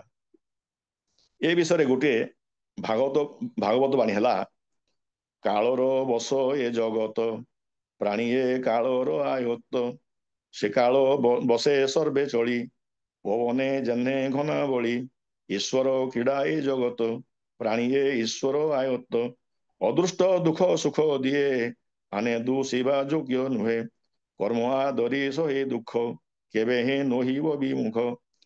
ଏହି କଥାକୁ ଭଗବାନ ଗୀତାରେ ବିଭିନ୍ନ ସ୍ଥାନରେ ଭିନ୍ନ ଭିନ୍ନ ଭାବରେ କହିଛନ୍ତି। ଭଗବାନ କହୁଛନ୍ତି ଯେ ସେ ହିଁ ସବୁ କିଛି, ତାଙ୍କ ବ୍ୟତୀତ ଏହି ଜଗତରେ ଆଉ କିଛି ନାହିଁ। ଯେପରି ସୂତାରେ ତିଆରି ଗଣ୍ଠି ଗଣ୍ଠିଆ ମାଳରେ ମାଳିଦାନା ଓ ଡୋର ରୂପରେ କେବଳ ସୂତା ହିଁ ପରିପୂର୍ଣ୍ଣ ହୋଇଥାଏ, ସେହିପରି ସେ ସମଗ୍ର ସଂସାର ମଧ୍ୟରେ ସର୍ବତ୍ର ପୁରୀ ରହିଛନ୍ତି। ମତ୍ତଃ ପରତରଂ ନାନ୍ୟତ୍ କିଞ୍ଚିଦସ୍ତି ଧନଞ୍ଜୟ ମୟି ସର୍ବମିଦଂ ପ୍ରୋତମ୍ ସୂତ୍ରେ ମଣି ଗଣାଇବ। ଭଗବାନ କହୁଛନ୍ତି ଯେ ସେ ନିଜେ ହିଁ ଜଳରେ ରସ, ସୂର୍ଯ୍ୟ ଓ ଚନ୍ଦ୍ରମାରେ ପ୍ରଭା, ସମସ୍ତ ବେଦରେ ଓମକାର, ଆକାଶରେ ଶବ୍ଦ, ମନୁଷ୍ୟମାନଙ୍କ ମଧ୍ୟରେ ପୁରୁଷାର୍ଥ, ପୃଥିବୀରେ ପବିତ୍ର ଗନ୍ଧ, ଅଗ୍ନିରେ ତେଜ ଯଥା ସମସ୍ତ ପ୍ରାଣୀମାନଙ୍କ ମଧ୍ୟରେ ଜୀବନୀ ଶକ୍ତି ଓ ତପସ୍ୱୀ ମାନଙ୍କର ସେ ତପ ଅଟନ୍ତି। ରସୋ ହଂସୁ କୌନ୍ତେୟ ପ୍ରଭାସ୍ମେ ଶଶି ସୂର୍ଯ୍ୟୟୋଃ ପ୍ରଣବଃ ସର୍ବବେଦେଷୁ ଶବ୍ଦ ଖେ ପୌରୁଷଂ ନୃଷୁ ପୁଣ୍यो ଗନ୍ଧ ପୃଥିବ୍ୟାଂ ଚ ତେଜଶ୍ଚାସ୍ମି ବିଭାବସୌ ଜୀବନଂ ସର୍ବଭୂତେଷୁ ତପଶ୍ଚାସ୍ମି ତପସ୍ୱୀଷୁ। ଭଗବାନ ପୁଣି ନିଜକୁ ସମସ୍ତ ପ୍ରାଣୀଙ୍କର ଅନାଦି ବୀଜ, ବୁଦ୍ଧିମାନ ମାନଙ୍କର ବୁଦ୍ଧି ଓ ତପସ୍ୱୀ ମାନଙ୍କର ତେଜ ବୋଲି କହୁଛନ୍ତି। ବଳବାନଙ୍କ ଠାରେ କାମନା ଓ ଆସକ୍ତି ରହିତ ବଳ ଓ ମନୁଷ୍ୟଙ୍କ ଠାରେ ଧର୍ମଯୁକ୍ତ କାମ ମଧ୍ୟ ସେ ନିଜେ ବୋଲି ଭଗବାନ କହୁଛନ୍ତି। ସେ ଆହୁରି କହୁଛନ୍ତି ଯେ ଯେତେ ସାତ୍ଵିକ ରାଜସ ଓ ତାମସ ଭାବ ରହିଛି ସେ ସବୁ ତାଙ୍କରି ଠାରୁ ଉତ୍ପନ୍ନ ହୁଏ, ଯଦିଓ ସେ ସେସବୁରେ ଓ ସେସବୁ ତାଙ୍କ ଠାରେ ନଥାନ୍ତି। ବିଜଙ୍ମାଂ ସର୍ବଭୂତାନାଂ ବିଦ୍ଧି ପାର୍ଥ ସନାତନಂ ବୁଦ୍ଧିର୍ବୁଦ୍ଧିମତାମସ୍ମି ତେଜସ୍ତେଜସ୍ନାମହಂ ବଳಂ ବଳବତାಂ ଚାହಂ କାମ ରାଗ ବିବର୍ଜିତಂ ଧର୍ମ ବିରୁଦ୍ଧ ଭୂତେଷु କାମସ୍ମି ଭରତର୍ଷଭ ଯେ ଚୈବ ସାତ୍ବିକା ଭାବା ରାଜସାସ୍ତାମସଚ ମତ ଏବିତ ତାନ ବିଦ୍ଧି ନ ତୋହಂ ତେଷୁ ତେ ମୋହି। ଭଗବାନ ଆହୁରି ମଧ୍ୟ କହୁଛନ୍ତି ଯେ ସେ ହିଁ କ୍ରତୁ ଅର୍ଥାତ୍ ବୈଦିକ ଯଜ୍ଞ, ଶାସ୍ତ୍ରୀୟ ଉପାସନା ରୂପକ ଯଜ୍ଞ ଓ ଶୋଧା ଅର୍ଥାତ୍ ଶ୍ରାଦ୍ଧର ପିଣ୍ଡ ଏସବୁରେ ବ୍ୟବହାର ହେଉଥିବା ସାମଗ୍ରୀ, ମନ୍ତ୍ର, ଘୃତ, ଅଗ୍ନି ଓ ହବନ ରୂପକ କ୍ରିୟା ମଧ୍ୟ ସେ ହିଁ ଜ୍ଞାତବ୍ୟ ବିଧି, ପବିତ୍ରତା, ଓମକାର, ଋଗ୍ବେଦ, ସାମବେଦ ଓ ଯଜୁର୍ବେଦ ଅଟନ୍ତି। ସିଏ ହିଁ ସମସ୍ତ ଜଗତର ପିତା, ମାତା, ପିତାମହ, କର୍ମଫଳଦାତା, ପ୍ରାଣୀର ଅନ୍ତିମ ଲକ୍ଷ୍ୟ, ପାଳକ, ପ୍ରଭୁ, ସାକ୍ଷୀ, ବାସସ୍ଥାନ, ଆଶ୍ରୟ, ବନ୍ଧୁ, ସ୍ରଷ୍ଟା, ବିନାଶକର୍ତ୍ତା, ଆଧାର, ଭଣ୍ଡାର, ଅବିନାଶୀ ବୀଜ ସେ ହିଁ ସବୁ କିଛି। ଅହମ କ୍ରତୁରହମ ଯଜ୍ଞ ସଦା ହମ ଔଷଧମ ମନ୍ତ୍ରୋ ହମ ମେ ବାଜ୍ୟମ ଅମହ ହମ ଅଗ୍ନି ରହମ ହୁତମ ପିତାହମସ୍ୟ ଜଗतो ମାତା ଧାତା ପିତାମହ वेद्यम पवित्र ओंकार वृक्षामंसुरे वच गति भर्ता प्रभु साक्षी निवास शरणम सुहृद प्रभव प्रलय स्थानम निधानम विजमव्य। भगवान पुणी कहते से ही सूर्य रूप से उत्ताप दियंती जल को ग्रहण करती और से ही जल को वृष्टि रूप से वर्षा करती। से कहते से ही अमृत, से ही मृत्यु एवं से ही सत और से ही असत। तपाम्यहम वर्षम निगृणास्युर्श्रामि च अमृतम चैव मृत्युश्च सदसच्चाहम अर्जुन। निजको सर्वमय कर्ता बोली बुझाइବାକୁ ଯାଇ ଭଗବାନ ଆହୁରି ଅନେକ କଥା କହୁଛନ୍ତି। ସେ ସାରା ସଂସାରର ମୂଳ କାରଣ ଓ ତାଙ୍କ ଠାରୁ ସାରା ସଂସାର ପ୍ରବୃତ୍ତ ହେଉଛି ଏପରି ଦୃଢ ଭାବେ ବିଶ୍ୱାସ କରି ତାଙ୍କଠାରେ ଶ୍ରଦ୍ଧା ପ୍ରେମ ରଖି ବୁଦ୍ଧିମାନ ଭକ୍ତ ତାଙ୍କରି ହିଁ ଭଜନ କରନ୍ତି। ଅହମ ସର୍ବସ୍ୟ ପ୍ରଭବୋ ମତ୍ତଃ ସର୍ବଂ ପ୍ରବର୍ତ୍ତତେ ଇତି ମତ୍ତ ଭଜନ୍ତେ ମାଂ ବୋଧା ଭାବ ସମନ୍ୱିତାଃ। ସେ ହେଉଛନ୍ତି ସମସ୍ତ ପ୍ରାଣୀଙ୍କର ଆଦି, ମଧ୍ୟ ତଥା ଅନ୍ତ ଓ ସେ ମଧ୍ୟ ପ୍ରାଣୀମାନଙ୍କର ଅନ୍ତଃକରଣରେ ବା ହୃଦୟରେ ଆତ୍ମା ରୂପରେ ନିତ୍ୟ ବିଦ୍ୟମାନ। ଅହମାତ୍ମା ଗୁଡ଼ାକେଶ ସର୍ବଭୂତାଶୟ ସ୍ଥିତଃ ଅହମ ଆଦିଶ୍ଚ ମଧ୍ୟମ ଚ ଭୂତାନାମନ୍ତ ଏବ ଚ। ଯେଉଁ ତେଜ ସୂର୍ଯ୍ୟଙ୍କ ଠାରେ ରହି ସମସ୍ତ ଜଗତକୁ ଆଲୋକିତ କରୁଛି, ଯେଉଁ ତେଜ ଚନ୍ଦ୍ର ତଥା ଅଗ୍ନିରେ ରହିଛି ତାହା ତାଙ୍କର ହିଁ ତେଜ ବୋଲି ଭଗବାନ କହୁଛନ୍ତି। ଯଦାତିତ୍ୟଗତମ ତେଜୋ ଜଗତ ଭାସୟତେ ଅଖିଳମ୍ ଯଚ୍ଚନ୍ଦ୍ରମସି ଯଚ୍ଚାଗ୍ନୌ ତତ୍ତେଜୋ ବିଦ୍ଧି ମାମକମ୍। ଭଗବାନ ଆହୁରି କହୁଛନ୍ତି ଯେ ସେ ହିଁ ପୃଥିବୀରେ ଅନୁପ୍ରବେଶ କରି ନିଜର ଶକ୍ତି ଦ୍ୱାରା ସମସ୍ତ ପ୍ରାଣୀଙ୍କୁ ଧାରଣ କରିଛନ୍ତି ଏବଂ ସେ ହିଁ ରସମୟ ଚନ୍ଦ୍ର ହୋଇ ସମସ୍ତ ଉଦ୍ଭିଦ ମାନଙ୍କୁ ପୋଷଣ କରୁଛନ୍ତି। ଗାମା ବିଶ୍ୟ ଭୂତାନି ଧାରୟାମ୍ୟହମ ମୋଜସା କୃଷ୍ଣାନି ଯୋଷଧି ସର୍ବା ସୋମଭୂତ୍ୱା ଦଶାତ୍ମକ। ଭଗବାନ ବୈଶ୍ୱାନର ବା ଜଠରାଗ୍ନି ହୋଇ ପ୍ରାଣୀମାନଙ୍କର ଶରୀରରେ ନିବାସ କରନ୍ତି ଏବଂ ପ୍ରାଣ ଓ ଅପାନ ବାୟୁ ସହଯୋଗରେ ଚର୍ବ୍ୟ, ଚୋଷ୍ୟ, ଲେହ ଓ ପେୟ ଏପରି 4 ପ୍ରକାର ଖାଦ୍ୟକୁ ଜୀର୍ଣ୍ଣ କରନ୍ତି। ଅହମ ବୈଶ୍ୱାନରୋ ଭୂତ୍ୱା ପ୍ରାଣୀନାମ ଦେହମାଶ୍ରିତଃ ପ୍ରାଣାପାନ ସୋମା ଯୁକ୍ତଃ ପଚାମ୍ୟନ୍ନମ ଚତୁର୍ବେଦମ। ଭଗବାନ ସମସ୍ତଙ୍କ ହୃଦୟରେ ଥାଇ ସବୁ କରୁଛନ୍ତି। ତାଙ୍କରି ଠାରୁ ସ୍ମୃତି ଓ ଜ୍ଞାନ ଉତ୍ପନ୍ନ ହୁଏ ଏବଂ ସଂଶୟ ଆଦି ଦୋଷ ନାଶ ମଧ୍ୟ ତାଙ୍କ ଦ୍ୱାରା ହୋଇଥାଏ। ସେ ହିଁ ସମସ୍ତ ବେଦର ଜାଣିବା ଯୋଗ୍ୟ ତତ୍ତ୍ୱ ଅଟନ୍ତି। ସେ ହିଁ ବେଦାନ୍ତର ପ୍ରକୃତ ରଚୟିତା ଓ ସମସ୍ତ ବେଦର ଜ୍ଞାତା। ସର୍ବସ୍ୟ ଚାହମ ହୃଦୟ ସନ୍ନିବିଷ୍ଟୋ ମତଃ ସ୍ମୃତି ଜ୍ଞାନମ ଅପୋହରଞ୍ଚ ବେଦେଶ ସର୍ବେରହମେବ ବେଦ୍ୟୋ ବେଦାନ୍ତ କୃଦ୍ବେଦ ବିଦେବ ଚାହମ। ଉପରୋକ୍ତ କେତୋଟି ଶ୍ଲୋକର ଆଲୋଚନାରୁ ଜଣାଗଲା ଯେ ଭଗବାନ ହିଁ ସବୁ କିଛି ଓ ଦୁନିଆରେ ସେ ହିଁ ସବୁ କିଛି କରୁଛନ୍ତି। ଗୀତାରେ ଏହାକୁ ବାସୁଦେବମ୍ ସର୍ବମ୍ ବୋଲି ମଧ୍ୟ କୁହାଯାଇଛି।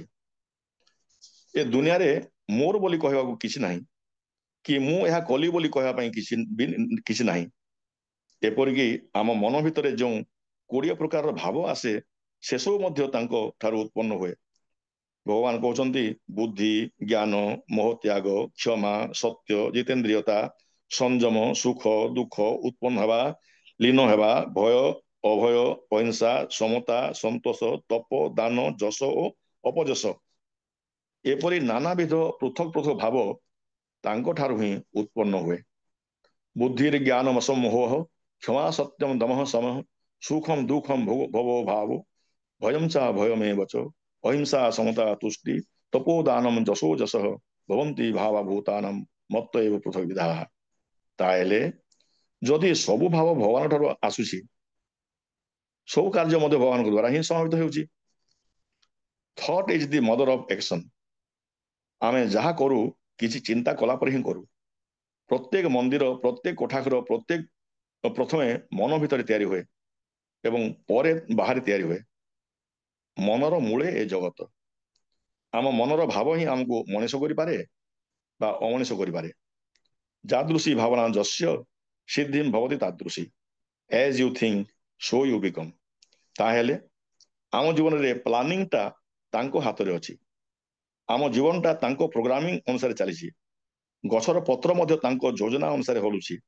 ସେ ନ ଚାହିଁଲେ ଅଗ୍ନି ଦେବତା ନା କୁଟା ଖଣ୍ଡେକୁ ପୋଡ଼ି ପାରିବେ, ନା ବାୟୁ ଦେବତା ସେଇ କୁଟାକୁ ଉଡ଼ାଇ ପାରିବେ। ଭୂମିକମ୍ପ, ସୁନାମି, ବନ୍ୟା, ବାତ୍ୟା, ମରୁଡ଼ି, ମହାମାରୀ ଇତ୍ୟାଦି ପ୍ରାକୃତିକ ବିପର୍ଯ୍ୟୟ ମଧ୍ୟ ତାଙ୍କରି ଇଚ୍ଛା ଅନୁସାରେ ହିଁ ହେଉଛି। ରାମଚନ୍ଦ୍ରଙ୍କର ବନବାସ ତାଙ୍କରି ଇଚ୍ଛାରେ ହୋଇଥିଲା। ସୀତା ଚୋରି ତାଙ୍କରି ଇଚ୍ଛାରେ ହୋଇଥିଲା। ରାବଣ ସହିତ ଯୁଦ୍ଧ ତାଙ୍କରି ଇଚ୍ଛାରେ ହୋଇଥିଲା। ମହାଭାରତ ଯୁଦ୍ଧ ମଧ୍ୟ ତାଙ୍କରି ଇଚ୍ଛାରେ ହୋଇଥିଲା ଏବଂ ଅଭିମନ୍ୟୁଙ୍କର ଅନ୍ୟାୟରେ ବଧ ମଧ୍ୟ ତାଙ୍କରି ଇଚ୍ଛାରେ ହୋଇଥିଲା। କାରଣ ଦୁଷ୍ଟ ଦଳନ ଓ ଶିଷ୍ଟ ପାଳନ କରିବା ହେଲା ତାଙ୍କର ଉଦ୍ଦେଶ୍ୟ। ଦୁଷ୍ଟ ନିବାରୀ ସନ୍ଥ ପାଳୁ ତୁନାଥ ପରମ ଦୟାଳୁ।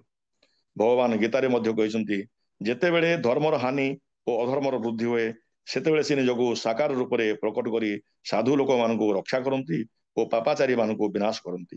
ସେ ଏପରି ଭାବରେ ଉତ୍ତମ ରୂପେ ଧର୍ମ ସଂସ୍ଥାପନ କରିବା ନିମିତ୍ତ ପ୍ରତ୍ୟେକ ଯୁଗରେ ଅବତାର ଗ୍ରହଣ କରିଥାନ୍ତି। ଯଦା ଯଦା ହି ଧର୍ମସ୍ୟ ଗ୍ଲାନିର୍ଭବତି ଭାରତ ଅଭ୍ୟୁତ୍ଥାନମ ଧର୍ମସ୍ୟ ତଦାତ୍ମାନଂ ସୁଜାମ୍ୟଂ ପରିତ୍ରାଣାୟ ସାଧୁନାଂ ବିନାଶାୟ ଦୁଷ୍କୃତାଂ ଧର୍ମ ସଂସ୍ଥାପନାର୍ଥାୟ ସମ୍ଭବାମି ଯୁଗେ ଯୁଗେ। ଭଗବାନଙ୍କର ଇଚ୍ଛାରେ ହିଁ ସବୁ କିଛି ହେଉଛି। ଆମେ ମାନେ ସମସ୍ତେ ନିମିତ୍ତ ମାତ୍ର। 18 ଦିନ ମହାଭାରତ ଯୁଦ୍ଧ ହେବା କୃଷ୍ଣଙ୍କର ଇଚ୍ଛା ଥିଲା। ନହେଲେ ବେଲାଳ ସେନକୁ ସେ ତାର ମୁଣ୍ଡ ମାଗି ନଥାନ୍ତେ। ବେଲାଳ ସେନ ବଞ୍ଚିଥିଲେ ଗୋଟିଏ ଦିନର ଯୁଦ୍ଧ ସମାପ୍ତ କରିଦେଇଥାନ୍ତା। ସୀତା ଚୋରି ଓ ରାବଣ ବଧ ବିଧିର ବିଧାନ ଥିଲା, ନହେଲେ ପୁରୁଷୋତ୍ତମ ରାମଚନ୍ଦ୍ର ସୁନାର ମାୟା ମୃଗ ପଛରେ ଗୋଡ଼ାଇ ନଥାନ୍ତେ। ଆଗରୁ ନା କେବେ ସେ ସୁନାର ମୃଗ ଦେଖିଥିଲେ, ନା ସେ ବିଷୟରେ ସେ ଶୁଣିଥିଲେ। ପ୍ରକୃତିରେ ବିନାଶ ସମୟ ଆସିଲେ ବୁଦ୍ଧି ବିପରୀତ ହୋଇଯାଏ। ସୁନାର ମୃଗ ନଥାଏ ବୋଲି ସେ ଜାଣିପାରିଲେ ନାହିଁ। ନ ନିର୍ମିତା ଚୈବ ନ ଦୁଷ୍ଟ ପର୍ବା ନ ଶ୍ରୂୟତେ ହେମମୟ କୁରଙ୍ଗ ତଥାପି ତୃଷ୍ଣା ରଘୁନନ୍ଦନସ୍ୟ ବିନାଶ କାଳେ ବିପରୀତ ବୁଦ୍ଧି। ବିଧିର ବିଧାନ କିଏ କରିବ ଆନ। ଆମେ ଯାହା ସବୁ କରୁଛୁ ସବୁ ସେହି ଭଗବତ ଇଚ୍ଛାରେ କରୁଛୁ। ସେ ସମସ୍ତଙ୍କ ହୃଦୟରେ ଥାଇ ଯେମିତି କରାଉଛନ୍ତି ଆମେ ସେମିତି କରୁଛୁ।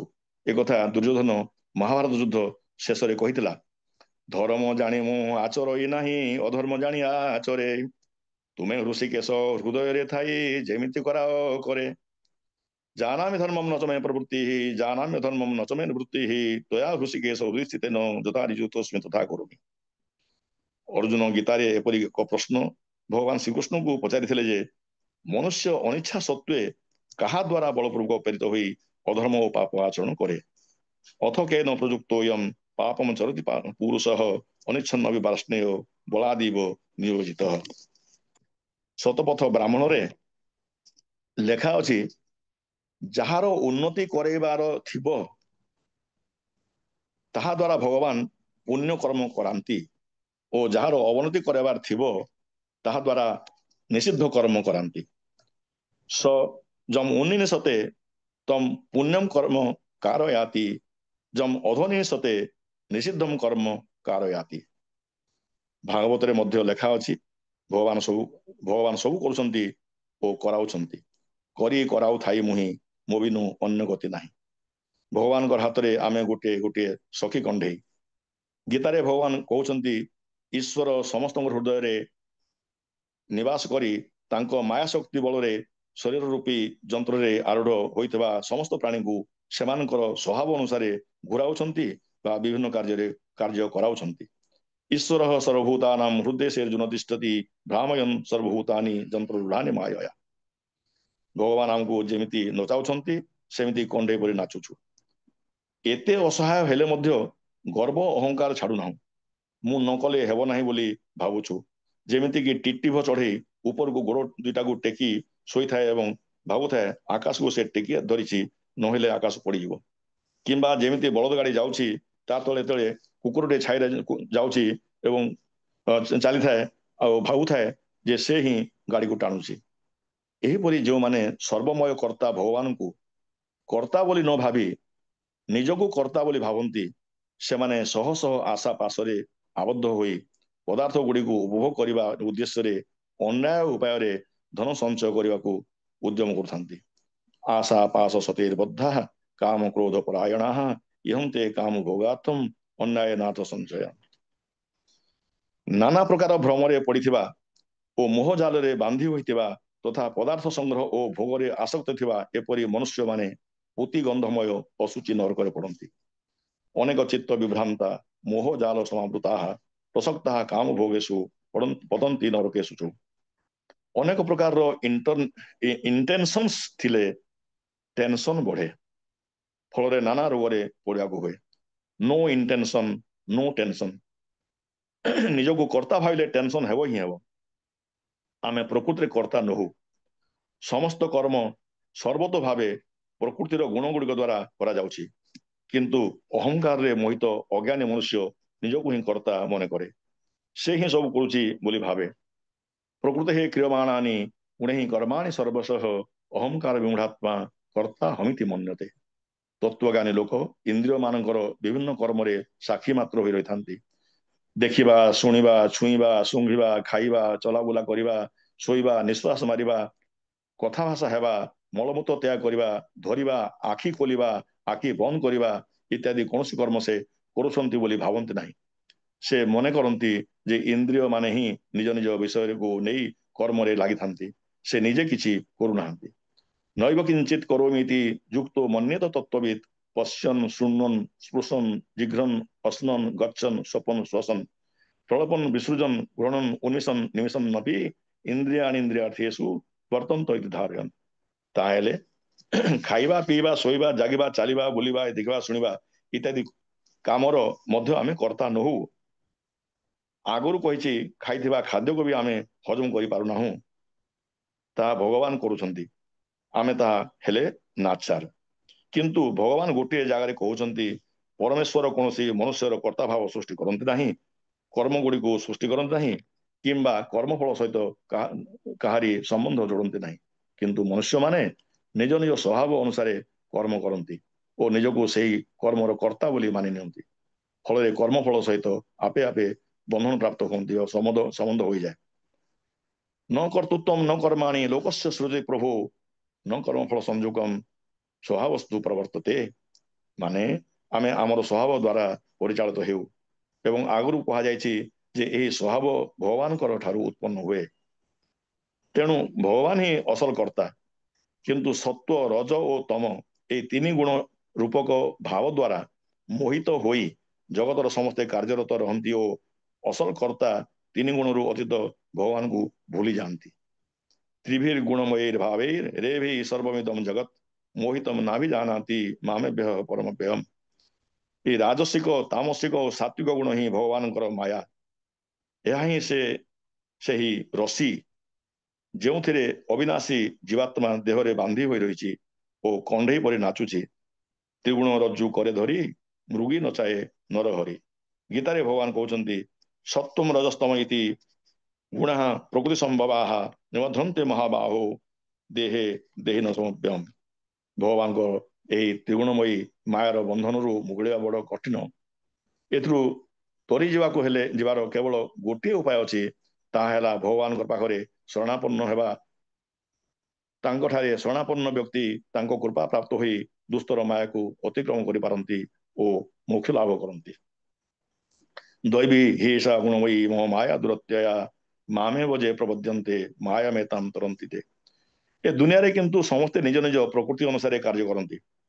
ज्ञानी महापुरुष माने मध्य निजर स्वभाव अनुभव कर्म करथांती एठारे कोनोसी निषेधाज्ञा किछि काम दिए नाही सदृशं चेष्टते स्वस्य प्रकृतिर ज्ञानवानपि प्रकृतिं जानति भूतानि निग्रह किं करिष्यति तथापि भगवान ठारे शरणापन्न होई निजको उद्धार करने पड़ो संपूर्ण शरणापन्न भाव और समर्पण भाव ही मनीष को संसार पापतापर उद्धार कर निजको उद्धार कर दायित्व आम निजर निजर पतन करार ना आम निजे ही निजर मित्र और निजे ही निजर शत्रु भगवान कहते उद्धरेद आत्मा आत्मान अवसादयेत आत्मेव ह्यात्मर बंधु आत्मेव रिपुरात्मन जे निजे निज उपरे विजय लाभ करिछि अर्थात जे असत संसार सहित संबंध रखी नाही से निजे निजर मित्र अटे एवं जी निज उपरे विजय लाभ करी नाही अर्थात जे असत संसार सहित संबंध रखी से निजे ही निजर शत्रु अटे बंधुरात्मा मनस्य जेनात्मेवात्मना स्थितः अनात्मनस्तु शत्रुत्वे वर्तेतात्मेव शत्रुवत् किंतु निजको निजे जय करवा एते सहज नुहे सहजरे प्रकृति छाड़ी हुए नहीं कहुई घुषुरी प्रकृति पंकरे लोटे मनीष प्रकृति मले तुटे आमे मले जाई आमर प्रकृति तुटिब ताहेले आमको मरिबा को ही पड़िबो आमर मु ओ मोर भाव को मारिबा को पड़िबो आमर काम क्रोध लोभ मोह मद माश्चर्य भाव सब को दूरे देवा पड़िबो कहुए मेरा मेरा करेगा तो मरेगा तेरा तेरा करेगा तो तरेगा बकरी जब मैं कहे गले में छुरी चलवाए मैना जब मैं ना कहे सबका मन को भाए बकरी ने मैं कहा तो काट गया उसका शीश मैना ने मैं ना कहा तो हो गया जगदीश दुई अक्षर विशिष्ट मम मृत्युदायी और पतनकारी तीन अक्षर विशिष्ट न मम अमृतदायी और उद्धारकारी द्वक्षरस्तु भवेत मृत्यु स्त्रीक्षरम ब्रह्म शाश्वतम ममेति च भवेन मृत्यु न ममेति च शाश्वतम तेणु मु और मोर भाव छाड़ी निमित्त मात्र होई शास्त्र अनुमोदित समस्त कर्तव्य कर्म करने पड़ो किछि काम न करी आमे क्षण हेले बंची पारिबा नाही प्रकृति ही आमको बाध्य करी कार्य लगाइब कर्म न करवा अपेक्षा कर्म करवा श्रेष्ठ अटे कारण कर्म न कले शरीर निर्वाह मध्य संभव हुए नाही नहि कश्चित क्षण अपि जातु तिष्ठत्य कर्मकृत कार्यते हेव सह कर्म सर्व प्रकृति जरिगुणे नियतम कुरु कर्मत्वम कर्म ज्यागो हे कर्मण शरीर यात्रा विजते न प्रसिद्धेद कर्मण जदि आमको कर्तव्य कर्म करने को ही पड़ो ताहेले आमे कर्ता भाव छाड़ी से सब को करवा समस्त कर्म तांको ठारे अर्पण करी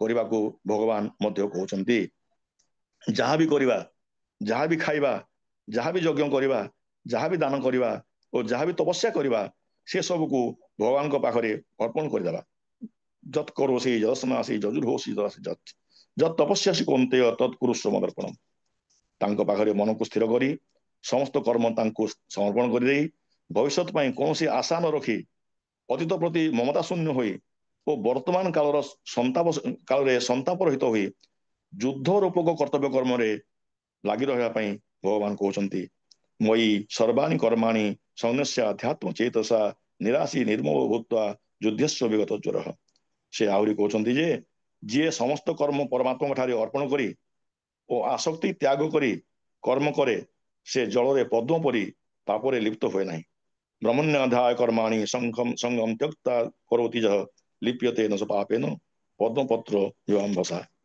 जहाँकर निज ठारे कर्ता भाव न थाए एवं जहाँ बुद्धि सांसारिक पदार्थ कर्म लिप्त हुए ना से युद्ध रे समस्त को मारिदेले मध्य वास्तव रे मारती नहीं कि पापरे बांधी हुंती नहीं जस्य न हम उदो भाव बुद्धिर्जस्य न लिप्यते हत्वा भी सैमाम लोकान न हंती न निबध्यते कर्ता भाव न रखिबार सबुठारु श्रेष्ठ उपाय है मानसिक स्तर रे सबु कर्म को भगवान पाखरे समर्पी दे तांकु ही जीवन श्रेष्ठतम लक्ष्य कर दे समता जोगर आश्रय पूर्वक निरंतर चित्त निवेश करवा भगवान कहते चेतसा सर्वकर्माणि मयि संन्यस्य मत्पर बुद्धि जोग उपाश्रित्य मच्चित्त सदम भव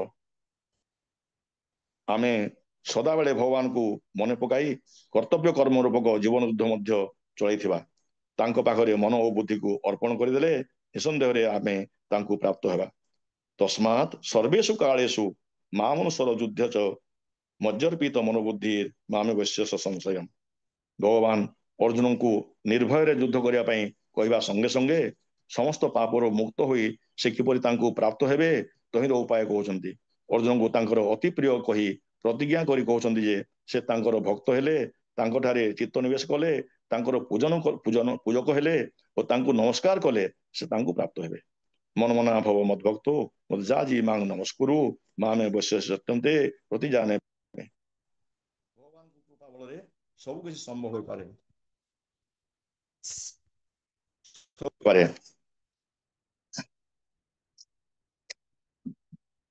ତାଙ୍କ ଠାରେ ଟୋଟାଲ ସରେଣ୍ଡର କରିଗଲେ, ସମ୍ପୂର୍ଣ୍ଣ ଭାବରେ ଶରଣାଗତ ହୋଇଗଲେ ତାଙ୍କ କୃପାରୁ ପରମ ଶାନ୍ତି ଓ ଅବିନାଶୀ ପରମ ପଦ ପ୍ରାପ୍ତ ହେବ ବୋଲି ଭଗବାନ କହୁଛନ୍ତି। ତମେବ ଶରଣଂ ଗଚ୍ଛ ସର୍ବଭାବେନ ଭାରତ ତତ୍ପ୍ରସାଦାତ ପରାମ ଶାନ୍ତିମ ସ୍ଥାନମ ପ୍ରାପ୍ସ୍ୟସି ଶାଶ୍ୱତମ୍। ସଭା ଶେଷରେ ଭଗବାନ ଅର୍ଜୁନଙ୍କୁ କହିଲେ ଯେ ତାଙ୍କର କୌଣସି ପ୍ରକାର ଚିନ୍ତା କରିବାର ଦରକାର ନାହିଁ।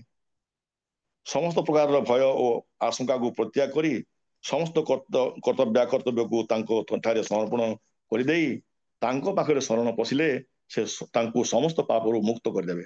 ଭଗବାନ କହିଲେ ସର୍ବଧର୍ମାନ ପରିତ୍ୟଜ୍ୟ ମାମେକଂ ଶରଣଂ ବ୍ରଜ ଅହଂ ତ୍ୱା ସର୍ବ ପାପେଭ୍ୟୋ ମୋକ୍ଷୟିଷ୍ୟାମି ମା ଶୁଚ। ସମସ୍ତ କର୍ତ୍ତବ୍ୟ ମୋରେ ସମର୍ପି ଘେନ ମୋହର ଶରଣ, ସର୍ବ ପାପ ମୁକ୍ତ କରିବି ତୁମକୁ ଚିନ୍ତା ନ କର ଅର୍ଜୁନ। ଏପରି ଭାବରେ ଭଗବାନଙ୍କ ଠାରୁ ଅନେକ ଆଶ୍ୱାସନା ବାଣୀ ଶୁଣି ଅର୍ଜୁନ ଆଶ୍ୱସ୍ତ ହେଲେ। କଣ ହେଲା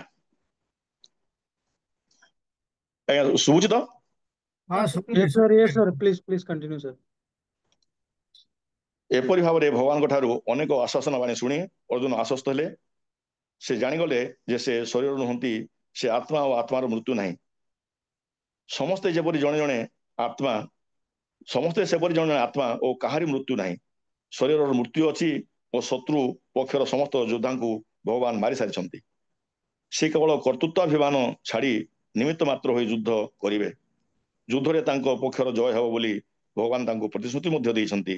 ଭଗବାନ ଶ୍ରୀକୃଷ୍ଣ ସର୍ବଶକ୍ତିମାନ, ସେ ହିଁ ସବୁକିଛି କରୁଛନ୍ତି ଓ କରାଉଛନ୍ତି। ଅର୍ଜୁନ ଭଗବାନଙ୍କର ଠାରୁ ପ୍ରତିଶ୍ରୁତି ପାଇଛନ୍ତି ଯେ ତାଙ୍କୁ ସମସ୍ତ କର୍ତ୍ତବ୍ୟ ସମର୍ପଣ କରିଦେଇ ତାଙ୍କଠାରେ ଶରଣ ପଶିଲେ ସେ ସମସ୍ତ ପାପରୁ ମୁକ୍ତ ହୋଇଯିବେ। ନିଜ ସମ୍ମୁଖରେ ରଥରେ ସାରଥୀ ହୋଇ ବସିଥିବା ଭଗବାନ ଶ୍ରୀକୃଷ୍ଣଙ୍କ ଠାରୁ ଏସବୁ ନିର୍ଭର ବାଣୀ ଶୁଣି ଓ ତାଙ୍କ କୃପା ପ୍ରାପ୍ତ ହୋଇ ଅର୍ଜୁନଙ୍କ ସମସ୍ତ ସନ୍ଦେହ ଦୂର ହୋଇଗଲା ଓ ଅଜ୍ଞାନ ଜନିତ ମୋହ ନଷ୍ଟ ହୋଇଗଲା। ସେ ଜ୍ଞାନ ପ୍ରାପ୍ତ ହୋଇ ଭଗବାନଙ୍କ ନିର୍ଦ୍ଦେଶ ପାଳନ କରିବାକୁ ରାଜି ହୋଇଗଲେ ଏବଂ କହିଲେ ନଷ୍ଟୋ ମୋହ ଶ୍ରୁତି ଲବ୍ଧା ତତ୍ପ୍ରସାଦାତ୍ ମୟାଚ୍ୟୁତ ସ୍ଥିତୋସ୍ମି ଗତ ସନ୍ଦେହ କରିଷ୍ୟେ ବଚନଂ ତବ। ଭଗବାନଙ୍କ ଆଦେଶ ହେଲା ନିମିତ୍ତ ମାତ୍ରଂ ଭବ ସବ୍ୟସାଚିନ୍। ନିମିତ୍ତ ମାତ୍ର ହୋଇ କର୍ତ୍ତବ୍ୟ କର୍ମ ରୂପକ ଜୀବନ ଯୁଦ୍ଧରେ ଲାଗିଯାଅ। ଏକଥା ଭଗବାନ କେବଳ ଅର୍ଜୁନକୁ ନୁହେଁ, ଆମ ସମସ୍ତଙ୍କୁ କହୁଛନ୍ତି। ଆସନ୍ତୁ ଆମେ ସମସ୍ତେ ନିଜ ନିଜର କର୍ତ୍ତବ୍ୟ କର୍ମ ସବୁ ନିମିତ୍ତ ମାତ୍ର ହୋଇ କରିବା ଓ ଫଳାଫଳ ଭଗବାନଙ୍କ ଉପରେ ଛାଡ଼ିଦେଇ ଶାନ୍ତିରେ ରହିବା। ଓମ୍ ତତ୍ସତ୍। ସର୍ବେ ଭବନ୍ତୁ ସୁଖିନଃ, ସର୍ବେ ସନ୍ତୁ ନିରାମୟାଃ, ସର୍ବେ ଭଦ୍ରାଣି ପଶ୍ୟନ୍ତୁ ମା କଶ୍ଚିତ୍ ଦୁଃଖଭାଗ୍ ଭବେତ୍। ସକଳ ମଙ୍ଗଳ କରେ କାମନା, ନ ଭୋଗନ୍ତୁ କେହି ଦୁଃଖ ଯାତନା, ସୁଖରେ ରୁହନ୍ତୁ ସକଳେ ଭବେ, ଦୁଃଖ ଭାଇ କେହି ନୁହନ୍ତୁ ରବେ। ଓମ୍ ଶାନ୍ତି ଶାନ୍ତି ଶାନ୍ତି। ଧନ୍ୟବାଦ।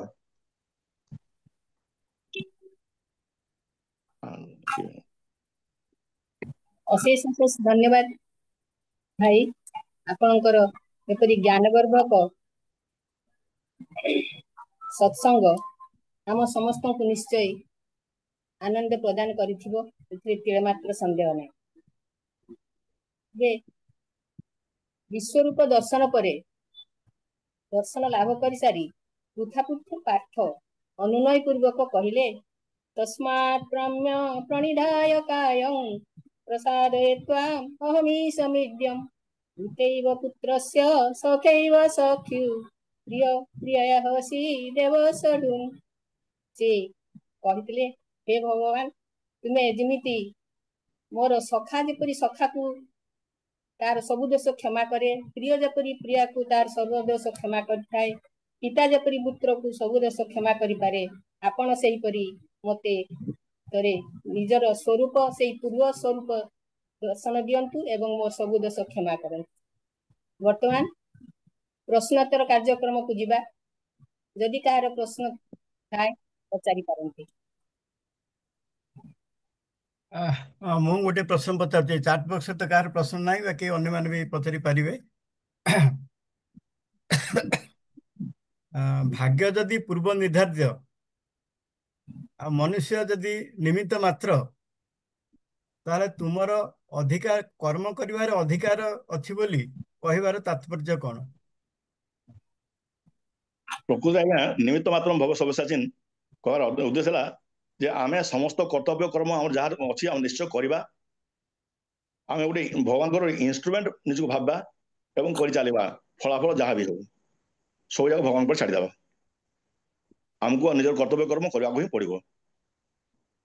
ଯେ ମୟ ବେତେ ନିହତା ପୂର୍ବମେବ ନିମିତ୍ତ ମାତ୍ର ଭବ ସବ୍ୟସାଚୀନ ଯୋଉ କହିଲେ ମୁଁ ଆଗରୁ ସମସ୍ତଙ୍କୁ ମାରି ସାରିଛି। ମାନେ ଫଳାଫଳଟା ହେଇଯାଇଛି ଯାହା ହେବା କଥା ହେଇଯାଇଛି। ଆମେ ବି ସେ ଜିନିଷଟାକୁ ରିପିଟ୍ କରିବା ସିନା ଆମେ ବିନା କର୍ମରେ ବଞ୍ଚି ପାରିବା ନାହିଁ। କାମ କରିବାକୁ ହିଁ ପଡିବ। କାମ କରିବା ନିଜର କର୍ତ୍ତବ୍ୟ କର୍ମ କରିବା ସିନସିୟରଲି କରିବା କିନ୍ତୁ ଫଳାଫଳଟା ଯାହା ହବ ଭଗବାନ ହିଁ ଦେବେ ଏଇ ବିଶ୍ୱାସରେ କରିବା। वी आर ଇନଷ୍ଟ୍ରୁମେଣ୍ଟ ଫର ହିମ୍। ସେ ହିଁ କର୍ତ୍ତା। କର୍ତ୍ତୃତ୍ୱ ଭାବନା ଆମେ ରଖିବା ନାହିଁ। କିନ୍ତୁ ଭଗବାନ ତ ବହୁତ ଜାଗାରେ କହିଛନ୍ତି ମୁଁ ଅକର୍ତ୍ତା। ସେ କହିଛନ୍ତି କିନ୍ତୁ ଆମେ ଭାବିବା ସେ କର୍ତ୍ତା ବୋଲି। ଯେହେତୁ ଦେଖନ୍ତୁ ମୁଁ ସପ୍ତମ ଅଧ୍ୟାୟର ନବମ ଅଧ୍ୟାୟ 15 ଅଧ୍ୟାୟର ବିଭିନ୍ନ ଶ୍ଲୋକ କହିଲି ଯେ ମୁଁ ସବୁ କିଛି କରିଛି ବୋଲି ସେ ବାରମ୍ବାର ବିଭିନ୍ନ ଜାଗାରେ କହିଛନ୍ତି ମୁଁ ସବୁ କିଛି କରୁଛି। ଏ ସୂର୍ଯ୍ୟଙ୍କ ତେଜଟା ମୁଁ, ଏ ବର୍ଷାଟା ମୁଁ କରୁଛି, ପୃଥିବୀ ତଳେ ମୁଁ ଥାଇକିରି ସମସ୍ତ ପ୍ରାଣୀଙ୍କୁ ଧରି ରଖିଛି ଇତ୍ୟାଦି ଇତ୍ୟାଦି ଅନେକ କଥା କହିଛନ୍ତି। ସେଗୁଡାକ ମୁଁ କହିବାର ତାତ୍ପର୍ଯ୍ୟ ସେଇଆ ଥିଲା ଯେ ଭଗବାନ ସବୁ କିଛି ବୋଲିକିରି ବାସୁଦେବମ ସର୍ବମ ଏଇଟା କୁହାଯାଇଛି ଗୀତାରେ। ସେ ହିଁ ସବୁ କିଛି ଏବଂ ସେ ହିଁ ସବୁ କିଛି କରୁଛନ୍ତି କିନ୍ତୁ ଆମ ଦ୍ୱାରା କରୁଛନ୍ତି। କରାଉଥାଏ ମୁଁ ବିନୁ ଅନ୍ୟ ଗତି ନାହିଁ। ସେ କରୁଛନ୍ତି ଆମ ଦ୍ୱାରା କରୁଛନ୍ତି। We are instruments. ଧନ୍ୟବାଦ।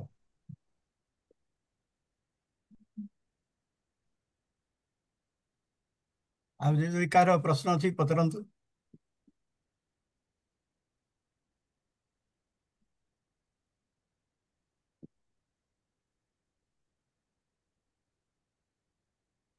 ଆପଣ ଏତେ ପ୍ରାଞ୍ଜଳ ଭାବରେ ବୁଝେଇ ଦେଇଛନ୍ତି ଯାହାଫଳରେ କି ଆପଣ କାହାର ପ୍ରଶ୍ନ କିଛି ଆସୁନି।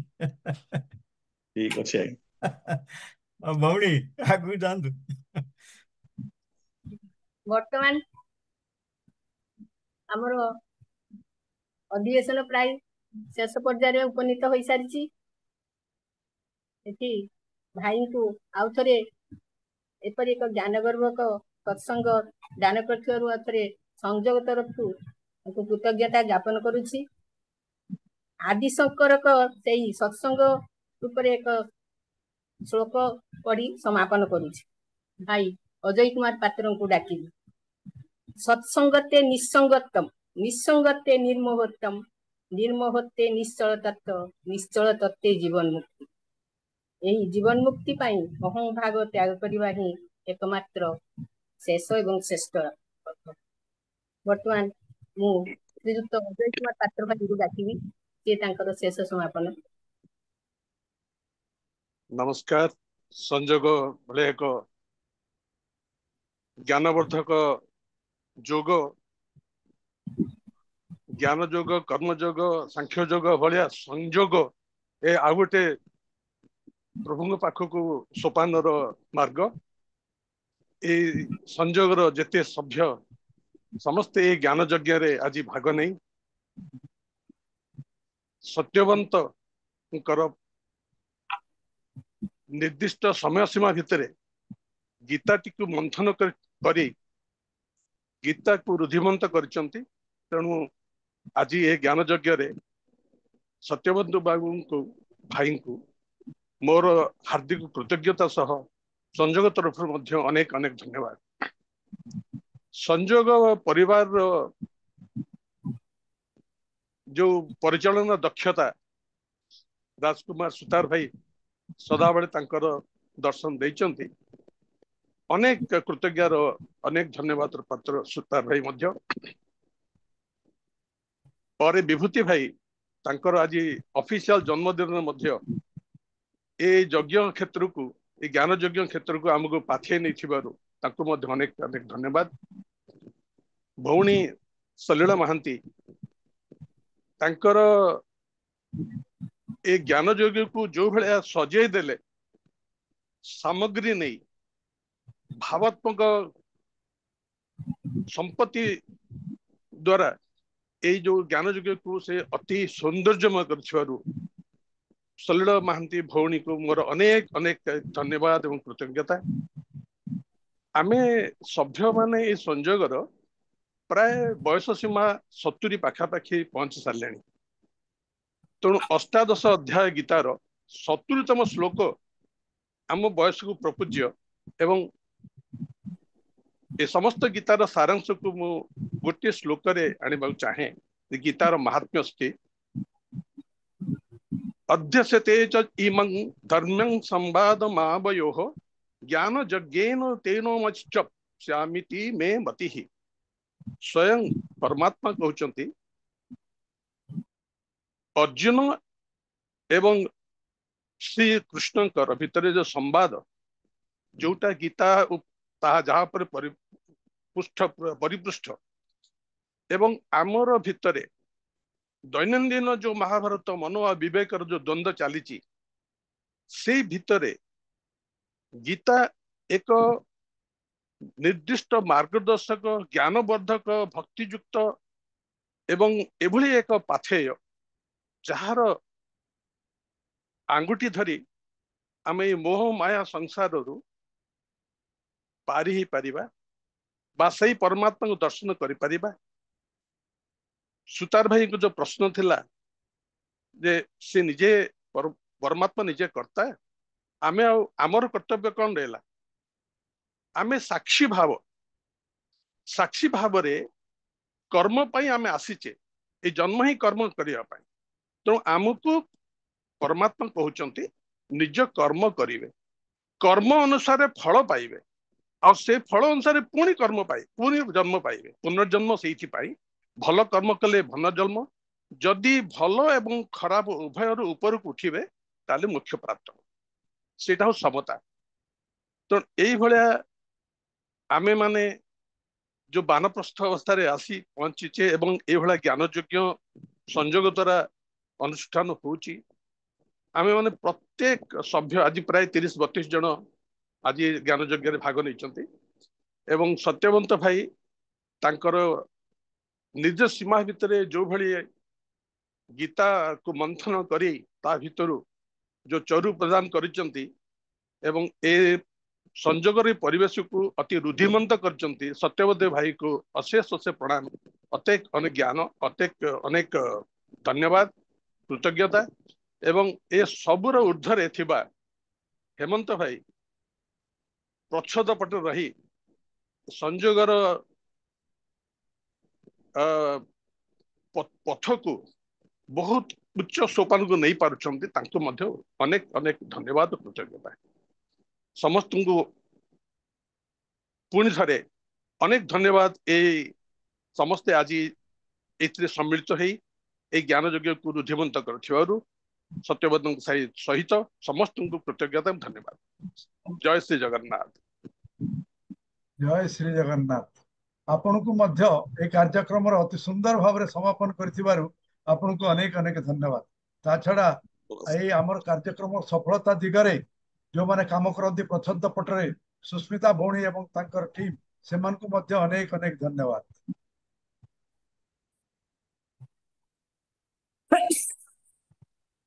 हौ आज